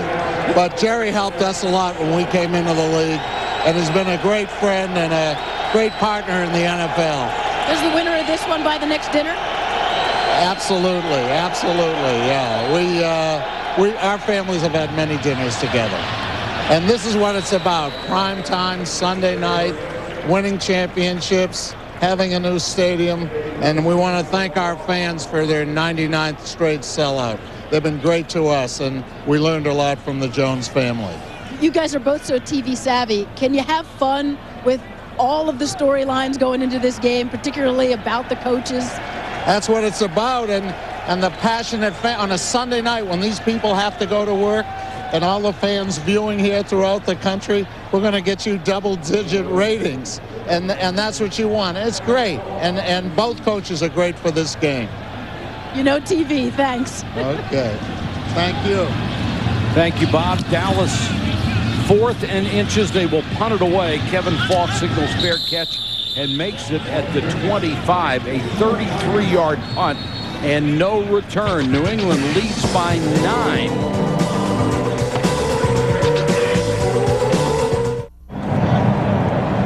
In a battle of field position, the Patriots lead it 9-0, third quarter. They take over at their own 26-yard line. And in a battle of time of possession in the first half, the Cowboys had the ball 18 minutes, 30 seconds. New England 11:30. That is not what the New England Patriots want to do. They want to keep that Dallas defense out on the field a lot more than they did in the first half and try and tire them up. Tire them down. But it doesn't make any difference if you're not scoring. I mean, time of possession doesn't mean a thing. That number 9 up there, 0, that means something. Thank you, Professor. Just trying to help you out with time of possession. You've come up with some gems. Everybody makes a big deal out of time of possession. If you don't do anything with it, what good is it? No, it's true. For example, last week we had when we did the St. Louis Rams. Interesting team. You got St. Louis and Baltimore. Which one would you think would have more time of possession? You think the Ravens would. They didn't. It was like 35 minutes for St. Louis. That's exactly what Bill Parcells wants. He wants to see his team maintain this and then get something out of it. You saw the numbers moments ago on Tom Brady, 7 out of 18 in this game. Dallas allowing a league low 49% for opposing quarterbacks. Their pass defense has been sensational. The run defense isn't bad either. No, it isn't. Giving up 85 yards rushing. Number 1 overall in the NFL. Antoine Smith pounds his way across the 30-yard line. There's Darren Woodson in on the play. Now, there's a guy, boy, talking to him, this is a guy who has newfound life. He's so sick and tired of losing. 3 5-11 seasons. 2 before that weren't good.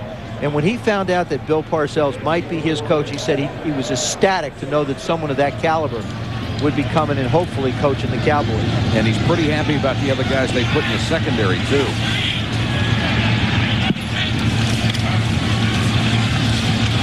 Stumbling as he took the handoff, Antoine Smith. He'll lose a couple. Darren Woodson spoke at length about the way the attitude has changed at Valley Ranch. Guys used to play dominoes. They used to have cell phones. He said now at lunchtime, when you walk through it around lunch, there's hardly anybody there. It's like a ghost town was the word he used, because all the players are in looking at film and studying film. And that's really all Bill Parcells asks. He says, I want you to be diligent, I want you to be tough, and I want you to make mistakes. And usually Bill Parcells finds a guy to yell at. Darren Woodson said, it was me. He said he told me he was going to do it, and he's done it. And Brady just gunned one off of Daniel Graham. It's like he didn't get hurt by that. Actually, that ball hit Ebenezer Ekuban. It did. It was tipped. Just to the left here, take a look at Ebenezer Ekuban. He hits the ball, hits Graham in the head. It's a header. It's no good. It's like a soccer game. It's a header. I'll tell you, Brady throws hard short. Now New England will have to punt. Zuriel Smith waiting back in his 30. And down at the 30. A loss of 1 and a solid tackle by Chris Akins, who got there just about the same time the ball did. Timeout. New England continues to throw a shutout at the Cowboys.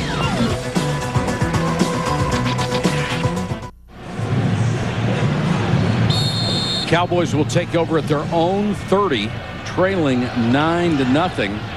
In 7 possessions in this game, they've had 6 punts.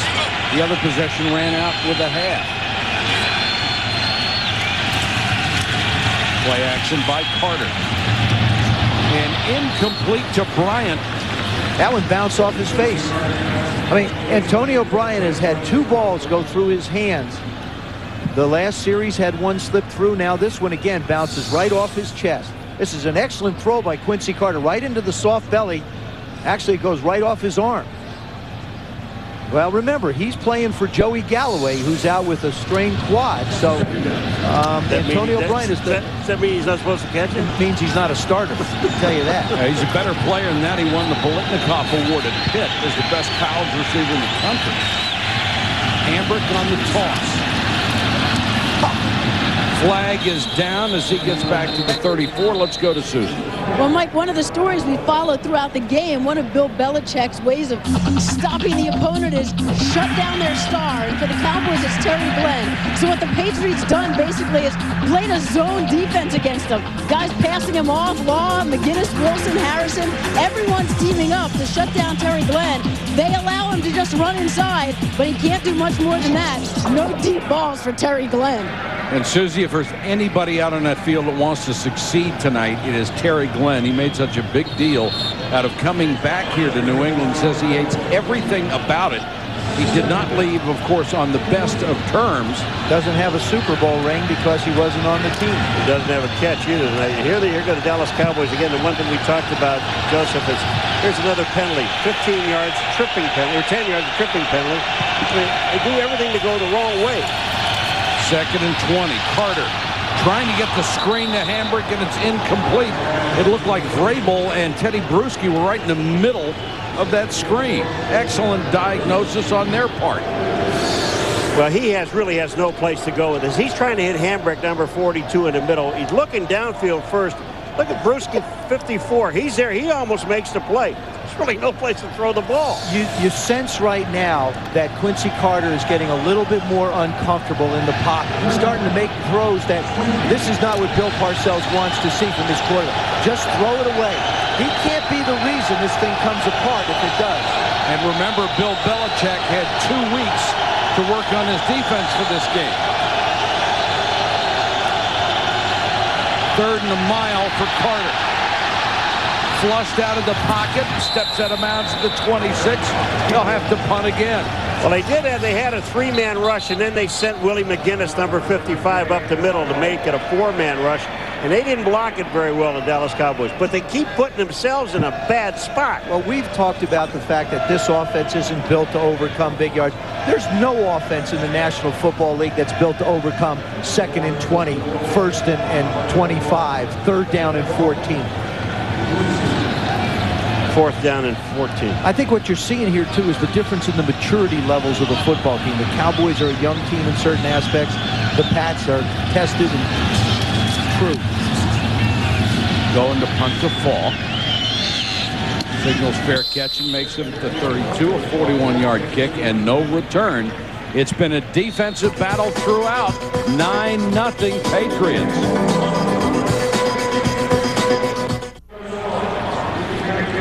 You like defense, you like this one. 9-0 New England. A touchdown, a missed extra point. It was blocked, then a field goal. They lead 9-0, take over at their own 33-yard line here in the third quarter. Cowboys only a play away from getting back in it.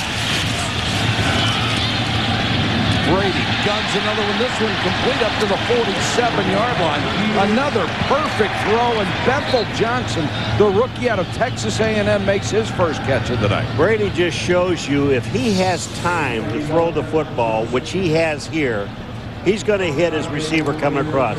That's the perfect pass to Bethel Johnson. The coverage on the outside was perfect. Look at Newman. Young Newman is there. That's a guy you really like. I like Terrence Newman. I think he's just something special. Brady goes right back to the air, and this one is tipped and nearly intercepted by Dat Nguyen, who was such an outstanding And that was one of the things that was one of the things Bill Parcells talked about. His ability in pass coverage really jumped out at him. Dat Nguyen is a guy that Bill Parcells does not like as a prototypical linebacker. He's small, 5'11", 243 pounds. Bill Parcells likes those 6'4", 6'5", big guys. But Dat Nguyen impressed Parcells immediately with his speed, his courage, his hustle, and his striking power. Flag is down, screen to Falk. Across midfield. Falk got a block. Inside the 30, and now we'll check the marker. Gain of 25. They're calling holding against New England, and this was right at the point of attack, too. This screen has not worked against the Dallas Cowboys. The defensive line were the guys that were there that should have made the play. The reason the play wasn't made because it was held. See, they not only have speed on that defense, they hustle. It's one thing to be a fast defense. It's another one to get out and hustle like they do. And when you hustle, offensive linemen have to tackle you to stop you. You have to think about something. New England, they had up until that to Bethel Johnson, that 12-yard catch. It's called a pass play. Well, a 12-yard catch. They only had 187 yards of total offense, and two pass plays accounted for 103 of it. So this Dallas defense, I mean, they really have done the job. Now they have the New England offense in that same bind that they've found themselves offensively in all night. Second down and 20.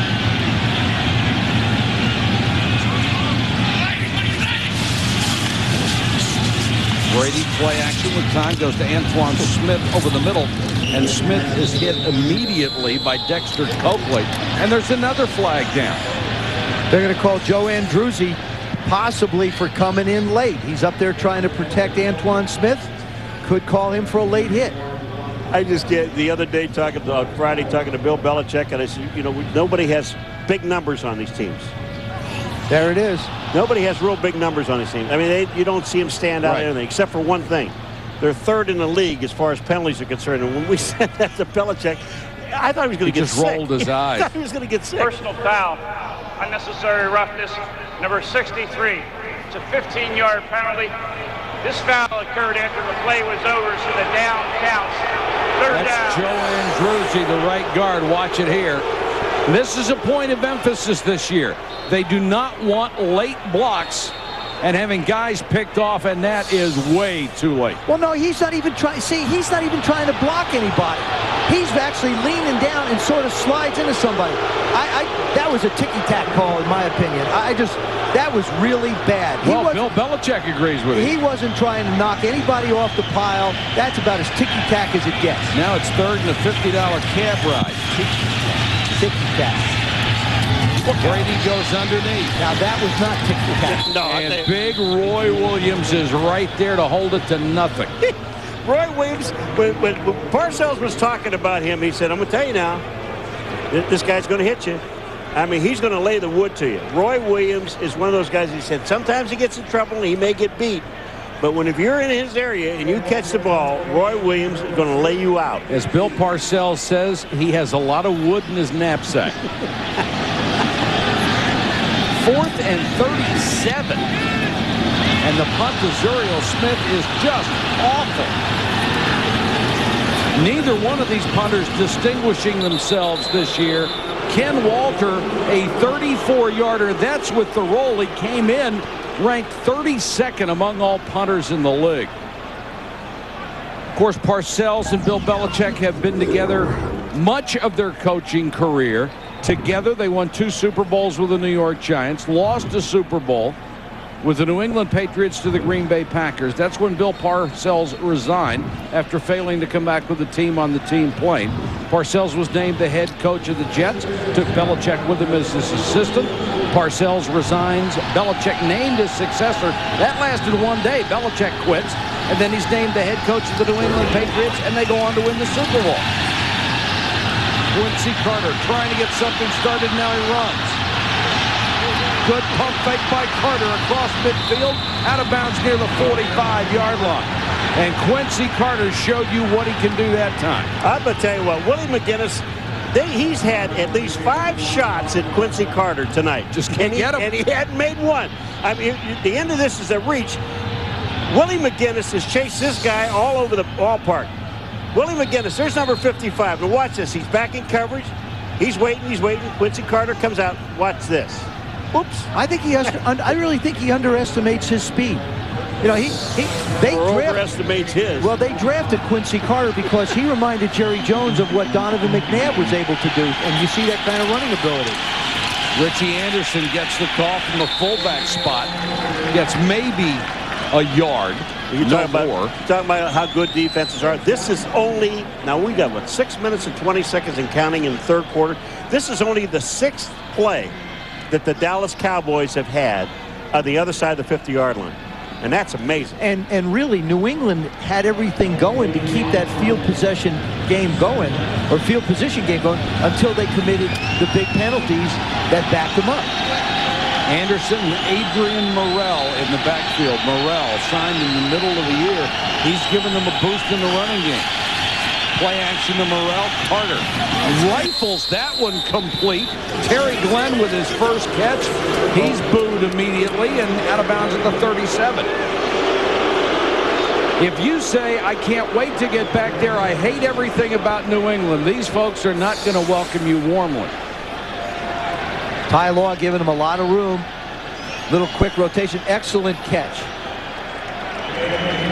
There's your 3rd and short. Now, these are the type of third downs that the Cowboys are interested in converting because you can run the football from these distances. They're almost in a 4-down situation, these guys. No. Is it a field goal kicker that can make this? Yes. 3rd and 2. Carter flips it to Anderson.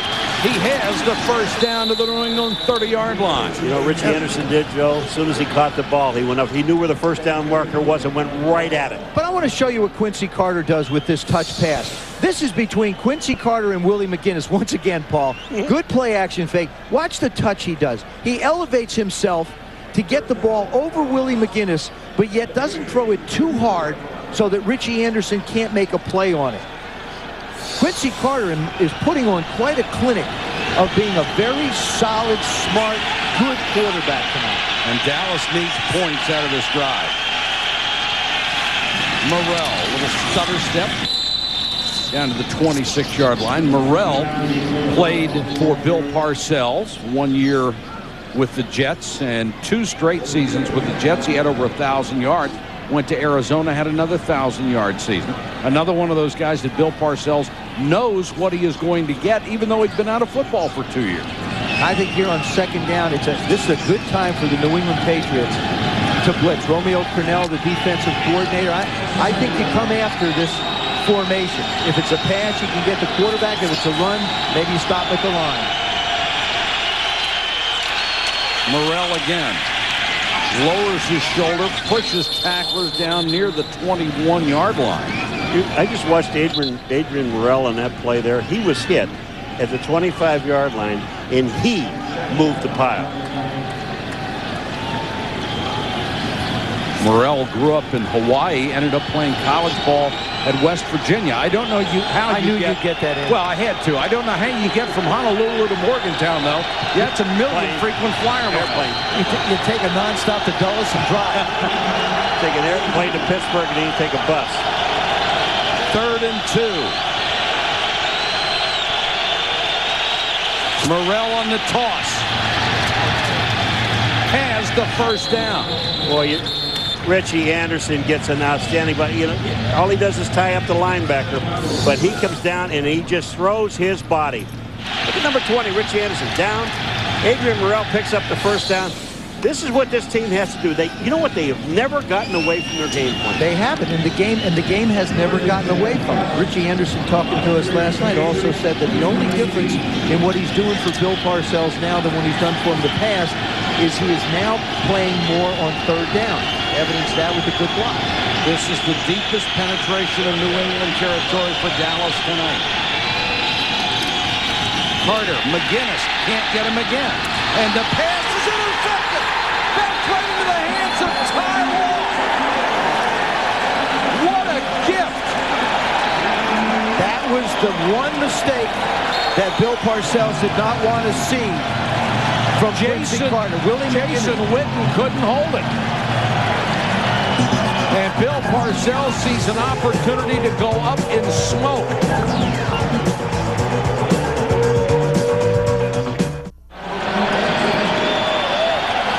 The Cowboys see a scoring chance go away because of the 32nd career interception by Ty Law. Now Brady goes back to work. Deep sideline, Branch was there, but tipped away at the last moment by Darren Woodson. It hits him like it hit him in the head. It hit him in the back of the head. Deion Branch was off and running. He got by the Cowboys secondary, and then all of a sudden, watch this. Right, bonk, right in the back of the head, it hits Darren Woodson. Heads up play, huh?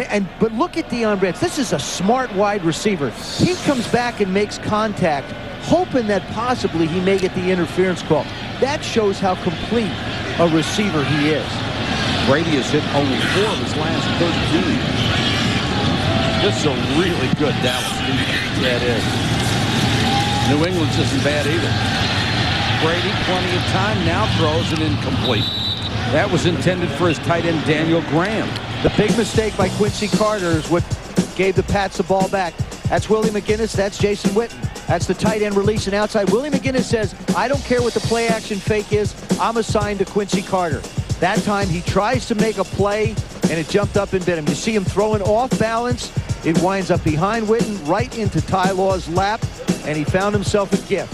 And Coach Belichick says, that's the way it's supposed to go. Our ball going the other way. 3rd and 10 for New England. Brady to throw again. Underneath, Falk. Got a block, dives, and got the first down. What an effort by Kevin Falk. And just that flash of Christian Fourier, just coming across the defense's front, gives him a chance to make the play. He's going to be coming right at you. Tom Brady steps up. Now there he is. Now watch the flash. That little move right there on Dat Win just allowed Kevin Falk to be able to pick up the first down. Just a little bit of a chip every now and then makes a difference. Under 2 minutes to go, 3rd quarter. And in a game when points are precious, the clock will become very important as we tick it down. Antoine Smith. Remember, the Dallas defense isn't used to being on the field a lot. Now, they weren't on the first half, which is fine. You get turnovers, and all of a sudden they wind up there. This game's starting to look a little bit like the Tampa game that got away from Quincy a little bit. Now he's got to bounce back. I'll tell you one thing about this defensive line, though. Man, do they get off the ball. You know, it's nice when you're playing away when you're on defense because the crowd noise is down. So you watch these guys take off on the line of scrimmage. It's unbelievable. Mike Zimmer's a heck of a defensive coordinator. 2nd and 6.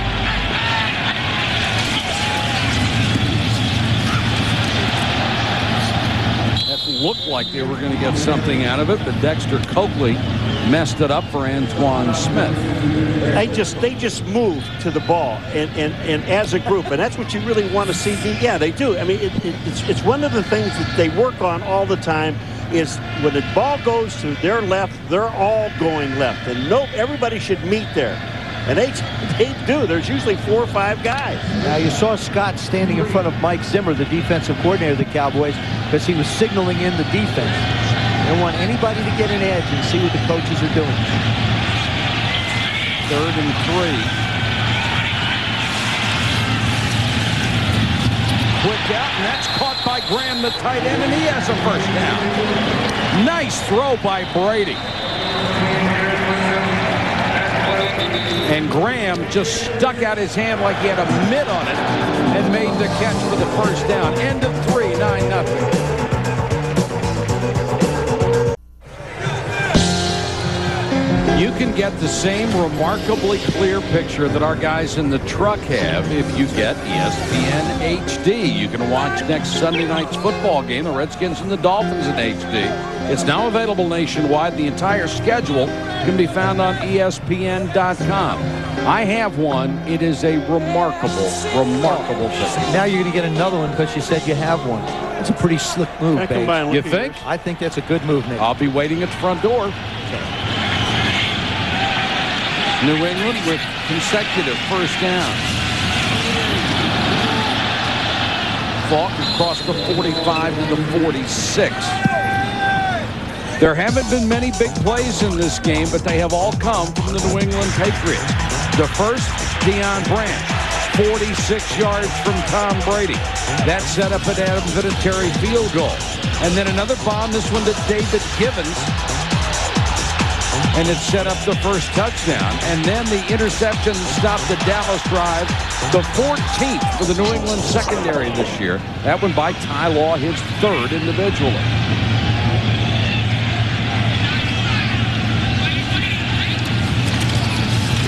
Falk, throwback. Brady dropped.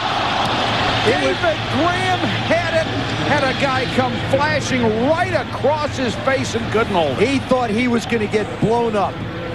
He gets on top of Al Singleton, but that's Darren Woodson that comes flying across his face, and he thinks he's going to be in for the collision of a lifetime. Watch the right part of your screen. Little fleet flicker. Tom Brady gets it out of his nice throw, and there comes Darren Woodson. And believe me, Daniel Graham thought it was all. Watch him tighten up. He doesn't see that ball. He sees a collision. Oh, Woodson made a great play, boy, by just getting the ball. Just being there. Yeah. That could have been huge. 3rd and 6. Brady straight back over the middle of Falk. That's another first down. Well, they got the matchup they wanted. They got Dat Win on Falk. And when you get that matchup, you got the running back on the linebacker. I know Dat Win is a good cover guy, and he's got excellent speed. But you got Falk coming out of the backfield. Here it comes. Brady throws. He sees Falk. Dat Win is there. That's excellent, outstanding coverage. Terrific throw, terrific catch. And Kevin Falk has been sort of the guy that's held all this together. He's a terrific runner. He makes big plays in the passing game, as you saw there. Spells Antoine Smith when he needs it. 3 straight first downs by a yard.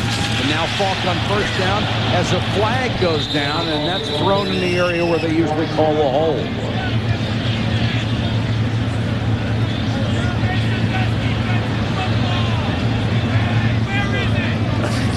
Bill Belichick's going to go crazy. Offense, 10-yard penalty, remains first down. Patriots came in 3rd high in the league in penalties, almost 9 a game. And that was Dan Copen, the rookie center, called for the hold. So they wipe out a good gain and take it all the way back to the 43-yard line. The time of possession still heavily in favor of the Cowboys, but as Paul pointed out earlier, it doesn't matter much when it's not nothing. Doesn't matter. You're so astute. Yeah, that's another word. Smart, too. Fake the end around. Brady floats this one down the sideline, and Dan Wynn with brilliant coverage. He was right there, would not allow the completion to Patrick pass. Dan Wynn is one of those guys who doesn't fit the mold. He's too small. He's too slow.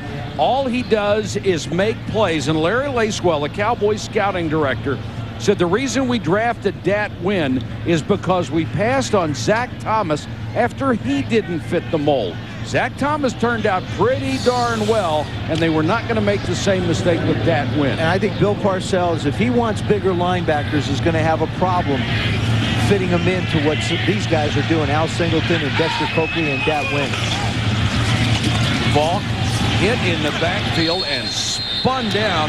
Didn't have a chance. Leonardo Carson, who wasn't signed to the roster until last month, was there. Well, this is the one thing that Bill Parcells told us yesterday about his defensive linemen. He dresses out 8 defensive linemen because all of these guys contribute to this football team. And that's why that they play so well in their #1 defense, because they can interchange all of these guys.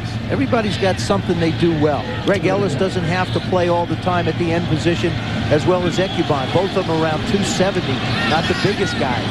This is the 12th play of the drive, and they still haven't even reached midfield. Brady stepping up, hit from behind, the ball's loose. And New England covers it up. Boy, I'll tell you Ebenezer Ekuban got the sack and knocked it loose. Boy, do these, you know, I've been talking about these guys all night long, this defensive line, and they stay with the 4-man rush. Ebenezer Ekuban is number 96. Look at the move back to the inside. And there's Leroy Glover, number 97. They're both there to meet the quarterback. And that's on Tom Brady. Tom Brady stepped up in the pocket. They had help outside, and he just held it too long.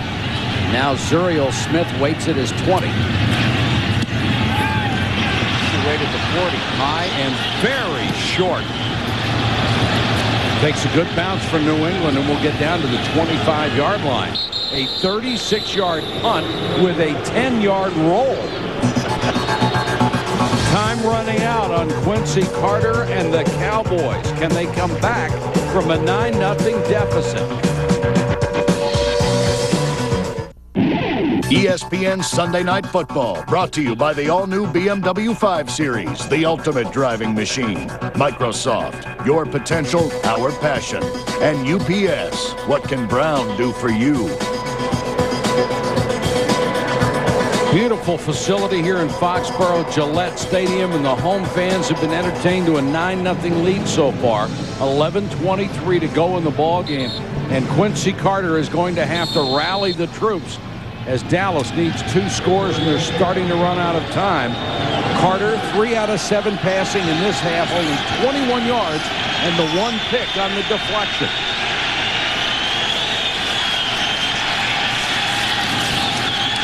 Carter to throw on first down, batted down in his face. Bobby Hamilton and Richard Seymour were right there. Let's go to Susie.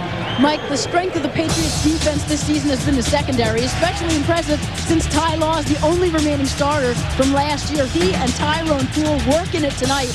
And Law told us that Bill Belichick did cut down on some of the complexity of this defense so the new guys could understand it more, he said, so they can use their talent, react more. He still stresses not just anyone can play in this defense. You really need to be able to think. And that's why he loves the veterans, Susie, the guys who are so versatile. Pressure coming on. Carter throws wide of Anderson, and he is spun down by Bruschi, and there's a flag back at the 15-yard line. Roughing the passer. And that's roughing the passer.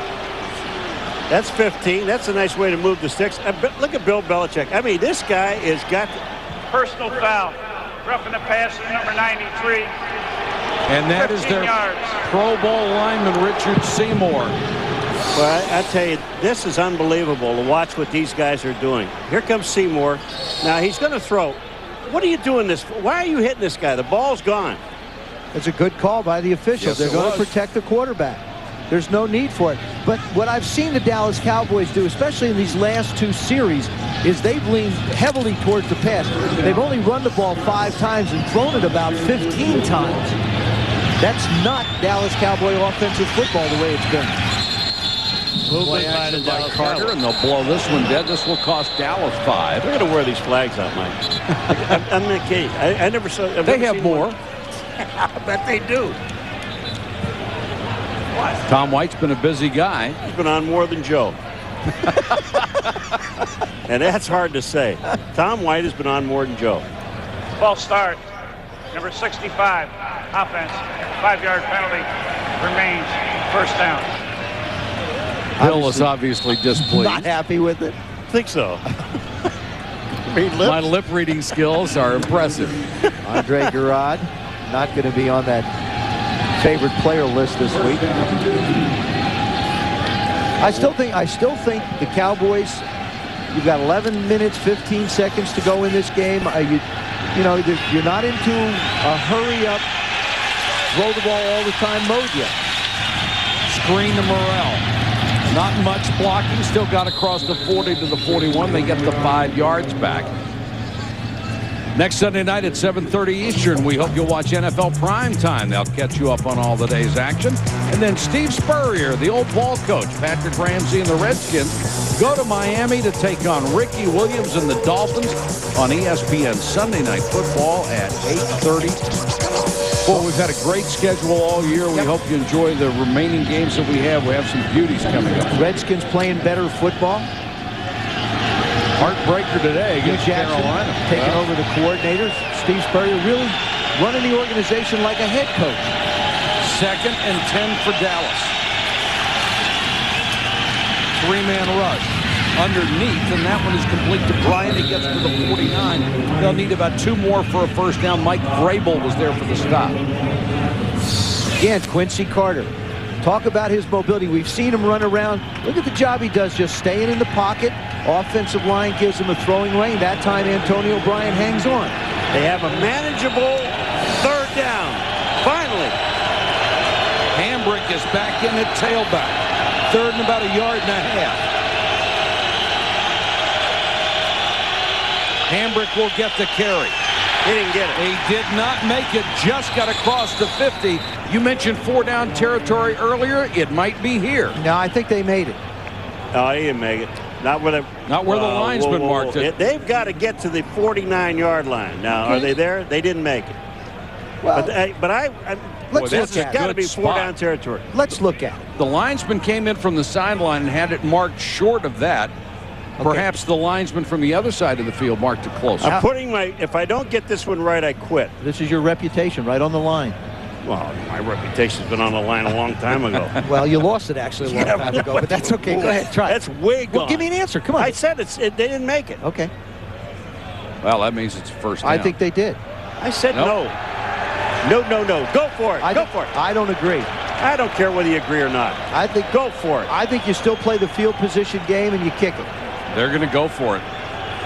They're going to play the field position game and go for it. Now, would you go quarterback sneak like you did the last time? Yes, quarterback sneak.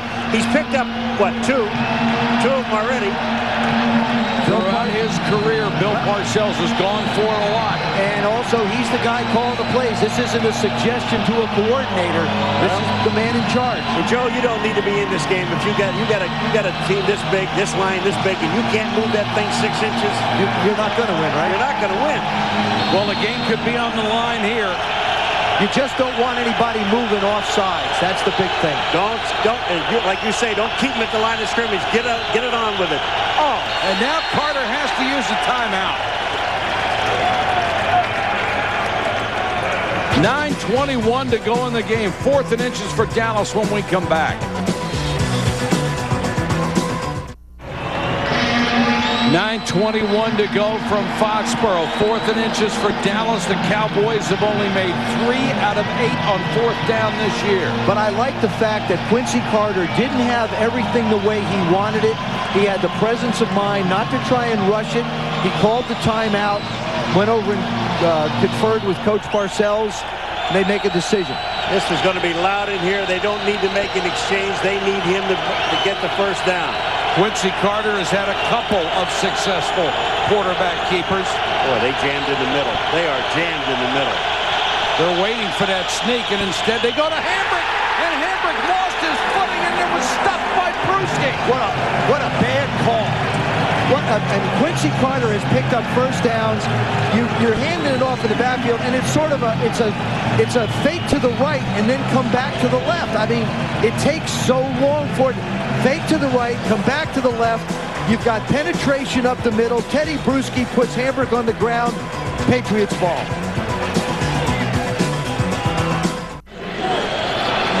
Teddy Bruschi just made what may have been his biggest tackle of the year as he stuffed Hambrick on a 4th and inches play. Kevin Falk in the lineup. They fake it to him. Brady. Contact, and they're going to say the receiver and the defensive back got their feet tied up. Mario Edwards and Bethel Johnson. And when the feet get tied up and there's no other contact, they're not going to throw the flag. Tom Brady talked about Bethel Johnson. What they do is they drop back 5 steps. He's so fast they can't overthrow him. I would have liked to have seen if he could have caught up to that ball. This is incidental contact. And I mean, there was no way that Mario Edwards was trying to trip this guy up. I agree with you. Don't boo. Mario Edwards was just trying to catch up to him. That's all he was doing. I like the Johnson with blazing speed. Man, I like Charlie Wise's call, though. Just go for it. They were going for a throat on that one.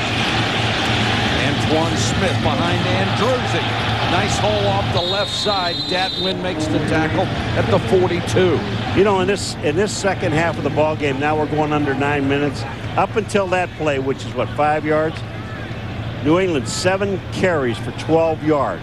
That's why rushing the ball. Where's Dallas's defense ranked? Number 1. That's why. There it is, right there. You're right. I wish I'd have thought of that. And Bill Belichick knows that it was going to be this kind of a football game. And Bill Parcells told us last night. I said, what's the key to the game? He says turnovers. If you win the turnover battle, you win 84% of the time. And that was up a half a percentage point from a week ago coming into this weekend's game. 3rd and 4 for New England. They are really thin at wide receiver now. David Gibbons hurt early in the ball game. His return is questionable. Troy Brown not on the active list tonight. That one popped up in the air. Mario Edwards again with great coverage on Deion Branch. Mario Edwards is a different football player in year 4. Talking to Darren Woodson, he said Mario Edwards was never a guy who worked real hard. He didn't really have a work ethic. And all of a sudden, whether it's his maturity or the arrival of Bill Parcells, his work ethic has changed tremendously. I'll take the arrival of Parcells given that question. I'll give him credit to say it's his 4th year and he knows what's going on. Here's the 15th punt. The other 14 weren't worth anything either. I wouldn't go down to 10. I'd stand about the 40. Ken Walter, better kick this time. Floats it to Zuriel Smith. Makes the fair catch at the 19-yard line. 8:09 to go. A pair of 7 and 2 division leaders, and it's a 9-0 New England lead.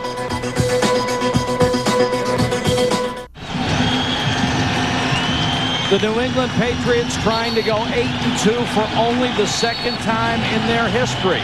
Have a 9-0 lead over the Dallas Cowboys. 4th quarter, Dallas starts from its own 19.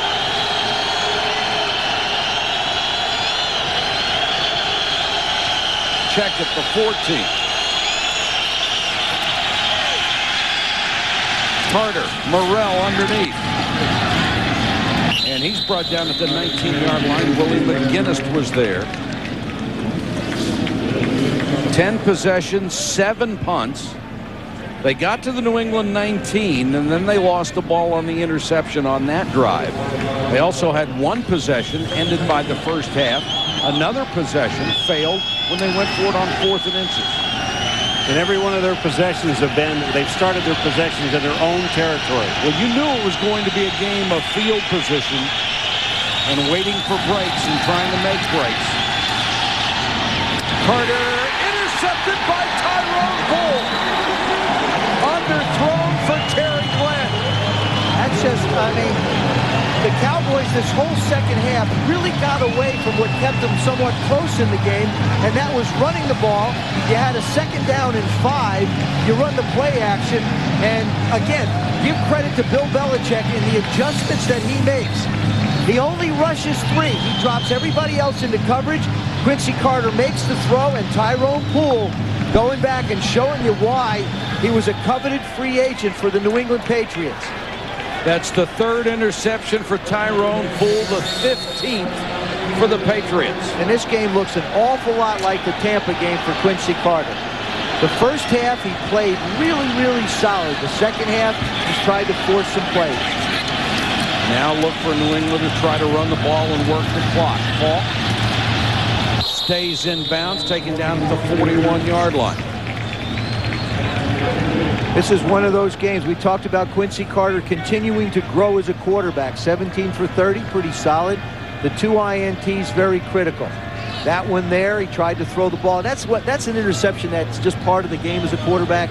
The one that he threw before where Willie McGinnis put the pressure on him and Ty Law made the interception. And that's something that Bill Parcells will have a long conversation with his young quarterback about. Tyrone Poole and Ty Law have each had a pick tonight. Brady slipped as he threw it. Got it out to Patrick Pass. He breaks the tackle, and Patrick Pass inside the 30 for the first down. Well, that's nice effort by the 4-year fullback from Georgia. Boy, I tell you what, that Wynn had excellent coverage on this play, and Patrick Pass just would not go down. Here's the play. Patrick Pass to the outside. Watch who's there in a hurry. Dat Wynn. Patrick Pass just shows you some strength. That's how strong. He's only like 220, and that's his first pass reception. Got a little streamer. Excuse me, a second. He's got a little streamer coming off of him. He's moving so. He wants to make the vapor. The vapor look. Yeah, the vapor look. Tom Brady now 14 out of 33, 206 yards. Vaughn, nowhere to go, taken down at the 30. He'll lose a yard, but the clock is now under 6 minutes. That was Darren Woodson again making the play, and this guy from the safety position. But we talked about both of these defenses are just extraordinary tonight. We're watching the Dallas Cowboys. Now, they've been on the field for a little while, but these guys are, they thought they could wear these guys down. They can't. They are fast. Well, if their offense hadn't turned the ball over, the defense would have been able to rest even a little bit more.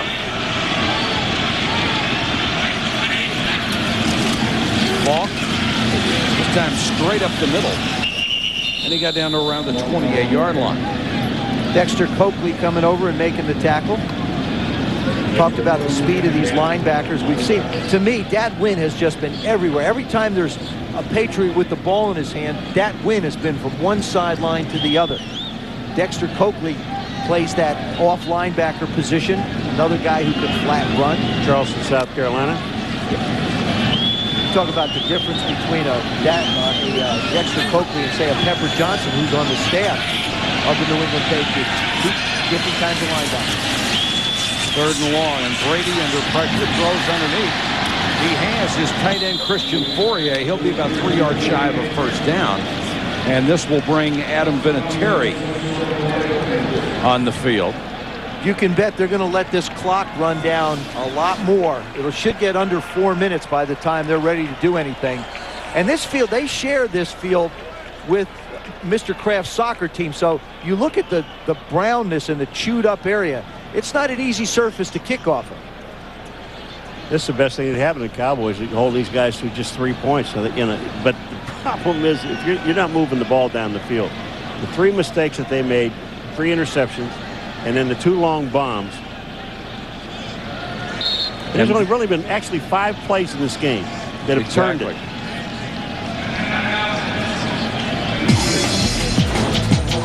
And here are the plays Paul just talked about. And they have come from Tom Brady's arm to Deion Branch. That set up the field goal. Then to David Givens, which set up the Patriots' touchdown. Ty Law stopped the Dallas' deepest penetration with the interception. Teddy Bruschi stopped them on 4th and inches with a great play. And then Tyrone Poole stopped the last drive with his 3rd pick of the season. And Bill Belichick loving every second of it. They've always talked about Bill Belichick being stoic, and when they won the Miami game in overtime, he was all excited. And then he won the Denver game, he's excited. He loves football, and he loves his football team. His guys play hard for him. His guys really, really respect him, and they like playing for him because he's just one heck of a football coach. Well, you're not going to see him anytime soon headlining at the Comedy Shop, but, he is a heck of a football coach. He's proved it year after year. And that's some ugly dirt that Vinatieri's kicking off. Vinatieri is already hit from 23. This is from 39. We've got offside Dallas, and if that happens, that's going to be a first down. It is. And what a killer mistake that is. Here's the thing. You take points off the board? Absolutely. Yes, sir. In this situation, because you can run time off the clock or make them burn the rest of their timeouts. Were you just asking a question, or were you just asking a dumb question? I was just talking out loud. I was asking a dumb question of a dumb guy, me. Offside. Done it. Number 41, defense. It's a 5-yard penalty. First down. That's the rookie Terrence Newman. Hey, I can tell you, right side of your frame, right up top, right there. You see him. Whoop. Little too anxious. Vinatieri goes ahead, actually makes the kick. Dallas has 2 timeouts left.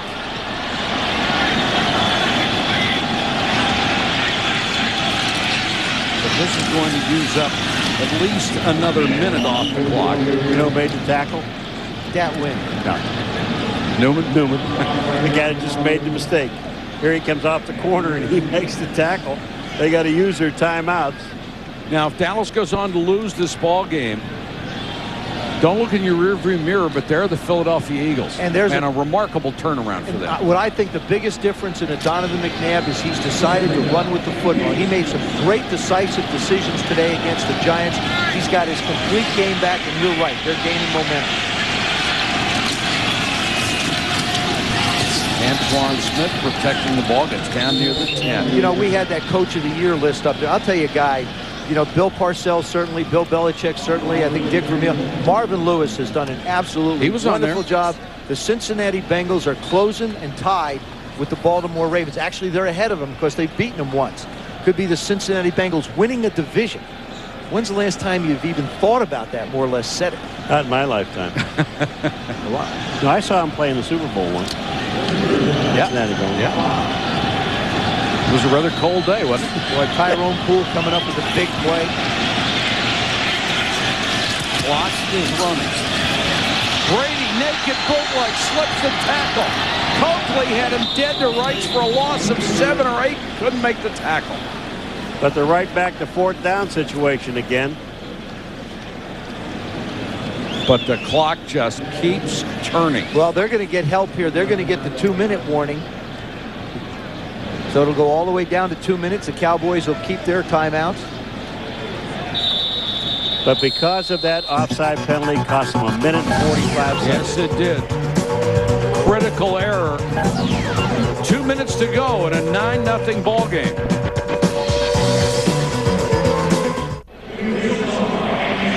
Shutouts are rare in the National Football League. They are even more rare for Bill Parcells. Twice in 248 regular season games. That's if this one holds. And remember, Flozell Adams blocked the extra point. That's why the score is 9-0 instead of 10. So Adam Vinatieri can kick it low.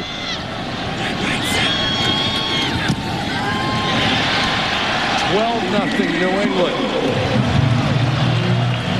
Dallas will now need a pair of touchdowns in the final 156 to pull this out. In week 7 at Miami, Olindo Mare missed a would-be game-winning field goal. The Patriots went on to win it in overtime. 82 yards from Tom Brady to Troy Brown, who was hurt and couldn't play tonight. The Pats had trailed 13-6 in the 3rd quarter.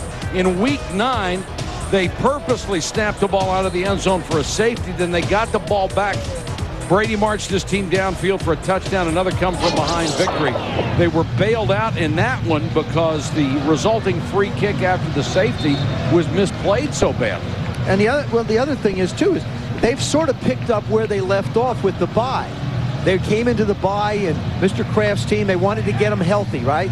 Well, they get them sort of healthy now. David Gibbons is nicked a little bit. Troy Brown doesn't play. So they're right back filling in the pieces one more time. Before this game is over, I know all of us wanted to mention this. Hats off to Jerry Jones for hiring Bill Parcells and giving up a lot of the control he has always had over that franchise. Well, I think that is a critical thing for him to do. He wants to win so badly that you go out and get a Bill Parcells.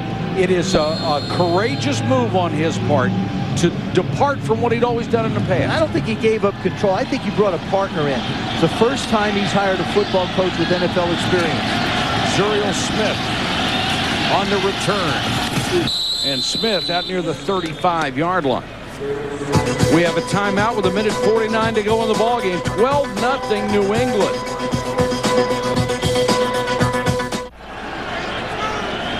Patriots with a 12-0 lead over the Dallas Cowboys. 1:49 to go in the game. 3-man rush against Quincy Carter. Out in the flat to Richie Anderson, out of bounds at the 36. Here's Susie. Mike, the story leading up to this game all week was the relationship of Bill Parcells and Bill Belichick. What a successful coaching combination, but how their relationship has been fractured personally since. In the pregame, the two barely acknowledged each other, certainly fueling the fire of what the relationship like these days. Well, we have to wonder what happens in the postgame. Do they continue to fuel that fire? Do they acknowledge each other? I don't think there's ever been as much intrigue regarding a handshake in the postgame. Yeah, you have to wonder. Anderson wheels his way out to the 49. He has 8th catch. I bet you will have a camera on or two. Well, I could never see losing the game and going over and shaking somebody's hand afterwards. Well, you know, coaches do that every now and then. Part of the intrigue, Paul. Carter steps up and shows you the strength of that arm. Zuriel Smith down to the 20. The Cowboys have to be a little careful. They still have 2 timeouts left. And, I mean, New England has to be a little careful. You can't just give them a cheap score and they have an onside kick and all of a sudden have an opportunity to beat you.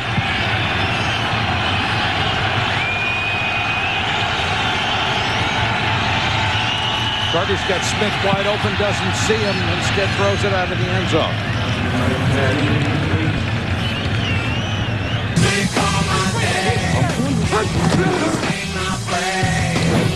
Our Sunday stud question: who's the NFL Coach of the Year? Your vote: Bill Parcells, 34.8%. Marvin Lewis finished second. Dick Vermeil, John Fox, and Bill Belichick in that order, 3rd, 4th, and 5th. I don't agree. I think Marvin Lewis had to take a team that was so far away and teach him how to win. Bill Parcells inherited a good defense. He had 2 great wide receivers to go. I think Bill's done a terrific job. But to me, congratulations to Marvin Lewis, and he would have been my choice. I'm going to wait to vote. Belichick has overcome so many injuries. Carter goes down under the rush. Seymour was there along with Dan Klecko. And here's another rule change that they had. When a quarterback gets sacked now, they don't stop the clock. They used to stop the clock, but not anymore. He got sacked. That clock is still running. 3rd and 13.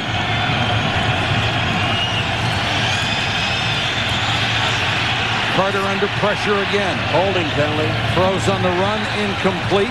Flag down. And it looked like Kurt Vollers, trying to protect his quarterback, will be called for the hold. He was holding Dan Klecko. And New England, we talk about the 2 defenses in this game tonight really played hard. And mistakes made the difference. That's all it was. Holding, number 78, 10-yard penalty, remains 3rd down. Only 17 seconds to go. Stuart Scott and John Anderson standing by for SportsCenter. The Bungles know more, you betcha. Parcells and Belichick, what about the relationship and the Olympians stalking terror? 17 seconds to go. Ball back at the 34. Well, you know what, guys? This game lived up to the billing. Believe me, this football game was as good as anything. You knew it would be 2 tremendous defenses. Field position, and what a shot, and a flag. Eugene Wilson just unloaded on Randall Williams, and they're going to flag him for a hit to the head, I believe. It's a hit to the head, and that they're going to call. Now they're talking this thing over with. Did he hit him in the head or did he hit the ball? Here it comes. He hit him in the chest, I think. You see the officials. Oh, no. He led with his head. Look at his helmet. He speared him. That's what they're calling. That's his shoulder. No, he leads with his shoulder, Paul. And that's what I'm going to tell you something. I bet you that's what they're discussing. I'll tell you about it. He leads with his shoulder, not his head. But the helmet did get up under his chin. Now, are they going to call that? No, if you lead with your shoulder, it's so close to your head. After the incomplete pass, we have a personal foul, unnecessary roughness, a New England player launched and hit the Dallas player. There'll be a 15-yard penalty from the previous spot. 1st down. Hold on, Joe. He launched himself. That is what they're calling. You cannot launch yourself at a guy. Okay, so you're supposed to let a guy go catch the ball. I'll tell you, that's the part. Watch his shoulder, though, Paul. Now, what I'm saying, he said. What I'm saying to you is, he's saying after the missed catch. That's what's not right, because this guy still has a chance to catch the ball. He's knocking the ball away, but he does launch himself. But wait a second. As a defensive player, you're not allowed to, quote, launch yourself? No, you're not allowed to do it if he's in imminent danger. All right, back to the game, 11 seconds. That's a wrong call. He was just knocking the ball away from the receiver. Blitz coming against Carter. To the end zone, intercepted. Ty Law's going to bring it out. And Bill Belichick's going to kill him. Yes, he is. He wants him to get down. He wants it all. Ty Law on the return, and he throws it on the lateral, loose ball. Flag is down. They may call this a forward pass. And Ty Law, I'm sure Bill Belichick is not going to like the way that one went, but it will end the ball game. And New England will win it 9-0. Excuse me, 12-0.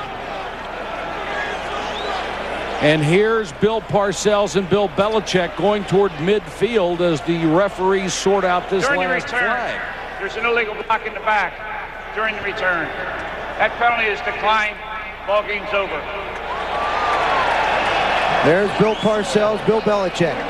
See, you know, that's good to see. Well, you know what it is, because there's two men that respect each other. Yeah. That we know they spent a lot of time. When we had a chance to talk to them about the fact that there was this rift, there really wasn't. That was a classy ending to a heck of a ball game. The final score, 12-0 New England. For Joe Theismann, Paul McGuire, Susie Colburn, our entire ESPN crew. This is Mike Patrick. Good night from Gillette Stadium in Foxborough. This has been a presentation of ESPN, the worldwide leader in sports. Good evening, everyone. The pregame hype was all about the coaches, but in the end, it was all about the Patriots and their 6-game winning streak. That's right, 6 in a row. Boy, that's good. The Patriots just keep finding ways to win. Tonight, they did it by pitching a shutout against Bill Parcells and the Cowboys. SportsCenter 5's Mike Lynch is live at Gillette Stadium. Mike? All right, Bob, when Bill Belichick and Bill Parcells were coaching together, Belichick was always known as the defensive genius. And tonight it was his defense that shut down and shut out the Dallas Cowboys and ended the Dallas run. Dallas was 7-2 coming into the game. They now are 7-3. The Patriots moved to 8-2 on the season. Now, there was a tremendous shot on the broadcast right at the beginning of the game we got to share with you. Bill Parcells in the foreground, Bill Belichick in the background. Now, the two did shake hands and hug after the game, but this was the scene before the game. They kept their distance. Patriots had two big offensive plays, which resulted in 2 of their 3 scores. This is Brady to Deion Branch, 47-yard gain all the way down to the Dallas 11-yard line. That set up a field goal, put the Patriots up 3-0. Second quarter, Brady to David Gibbons. This would be good for 57 yards. He would wiggle his way all the way down to the 5-yard line. A penalty would bring the ball down to the 2-yard line, where Antoine Smith would rumble in. An extra point was blocked, and the Patriots had themselves a 9-0 lead at the half. Third quarter, Dallas is on the move. They're inside the Patriots' 20-yard line. Quincy Carter is under pressure, and the ball was deflected right into the midst of Ty Law. End of threat, end of drive. And then 4th and inches with about 9.5 minutes to go. Teddy Bruschi blows through and smothers it, not only for no gain, but for a loss. And a late field goal by Adam Vinatieri made the final. Patriots 12, and the Dallas Cowboys nothing. Now, we'll be back with reaction from both Bill Parcells and Bill Belichick a little bit later on when we come back in sports. Going the first half. And we're going back to Gillette Stadium now. The Patriots 12-0 winners over Bill Parcells and the Cowboys. Here's Parcells addressing the media now. Law, but it's kind of a little bad luck too. So I give them credit. They got a good team. They really do. Their defense is very solid, and we're struggling a little bit on offense now. I thought our defense, kind of held its own. We blitzed them a couple times, and they hurt us. Took advantage of it. But other than that, I thought we were really pretty good on defense most of the way. But they played better than we did. They deserved to win, and we're still in first place like they are. We got to just pick it up here and get ready to go. We got a tough couple games coming up, but fortunately they're at home. We got 2 games in the next 10 days, and we just got to get ready for them. Questions? Bill, how do you attack urgency? I'm sorry, I can't hear you. Yes. How do you attack urgency the next time out? I can't. How would you attack urgency the next time out? What is it that... I'm sorry, how do I How would you attack urgency the next time out? Exactly, yes. What more can you do, because the games keep coming and the offense has stepped back? Well, we just got to execute a little bit better than we're executing. That's all. I mean, we were trying to keep the game balanced tonight. Didn't want to get into a passing contest. We try to run the ball. I don't know how many times we wound up running it, but we try to run it early. I think we'd run it at 17 times the first half, I thought. I'm not sure. Or 18. And I was trying to keep some balance, but we just couldn't make enough plays to sustain any drives. And when we did have a couple opportunities, which really weren't great opportunities, we got some penalties that set us back. How much did not having Joey Galloway hurt? Pardon me? How much did not having Joey hurt? I don't know. It doesn't make any difference. You got to play anyway. I wouldn't use that as an excuse. They didn't have Troy Brown. He's a pretty good player.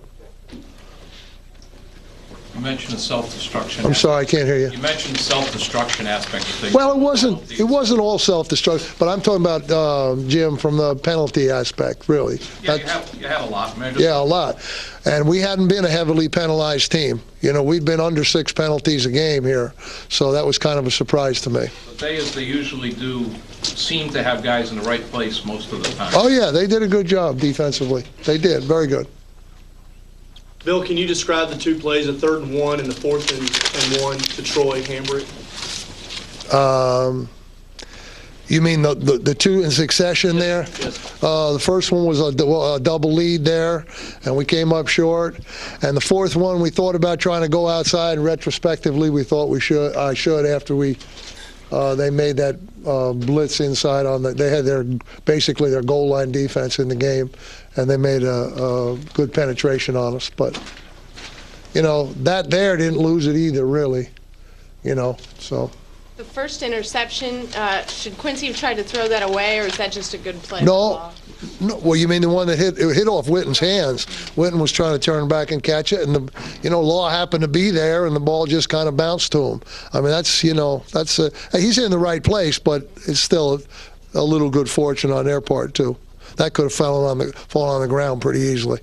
Bill, how do you rate the Patriots? I'm sorry. How do you rate the Patriots in comparison to some of the other teams you played with? I think they're strong. They've got a pretty good sized front line when you got Washington and Seymour in there, and Ted Johnson. If I don't know how much he played tonight, but they got a pretty good size in there, and I think they're a good. I think they're a good solid club. I mean, I think there's obviously. I think without some of the receivers, that like they didn't have tonight, they're not quite as explosive as they could be when they had Patton and some of those guys and Troy as well. But I think they're a good team. I really do. I think they got a good shot. The big plays against Newman, did they come against the blitz? I mean, were you blitzing? Pardon me? The big plays against Newman, were they coming against the blitz? Yeah, the two of them did. On one, he kind of picked himself on the route, the first one, and the second one was an underthrown ball. Bill, since Washington and Johnson haven't played since the first, couple of weeks of the season, how much did that affect the way you were able to prepare for the looks that you were going to see tonight?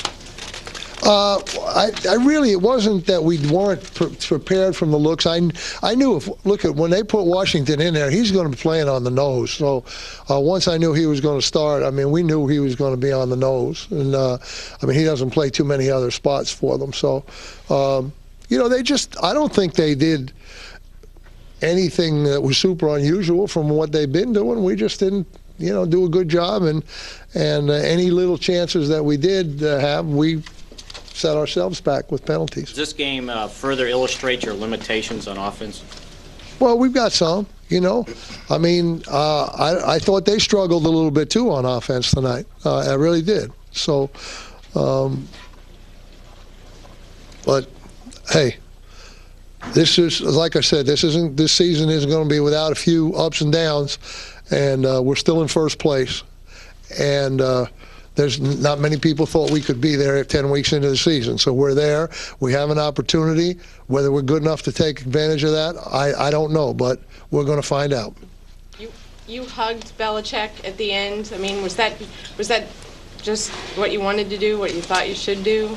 Well, You know, I'm about tired of talking about that kind of thing. The guy did a hell of a job for me for a long time, so people in the media can try and drive a stake between us if they want to, but that's not going to happen on my point, for sure. Okay. So you said the Pats have a good shot. Do you still think? Well, I mean, I think they're a good side. I mean, hey, they got a lot of football left to play too. I'm not anointing them, but I think they got a good team compared to what we've been playing against and what we've seen. I think they've got a good team. Sure, Bill. But would you say that the Cowboys have a good shot at at this point? I don't know. I think we have a good opportunity. You know, we're going to have to play a little bit better than we've been playing offensively if we're going to have a shot. Okay, guys? Terry Glenn only got the ball thrown. I'm sorry? Terry Glenn only got the ball thrown in his direction 3 times tonight. Were the Patriots doing anything special? No, not too much. No, I don't think so. Okay? That's it. All right. In here, guys. You guys in Boston, good to see you. Thank you. The Tuna, Bill Parcells, returns to Foxborough. Always entertaining when Bill Parcells is actually talking to the media, whether he wins or whether he loses. Final score tonight, 12-0. Patriots over Bill Parcells, Dallas Cowboys. We'll be back in sports in just a couple of moments.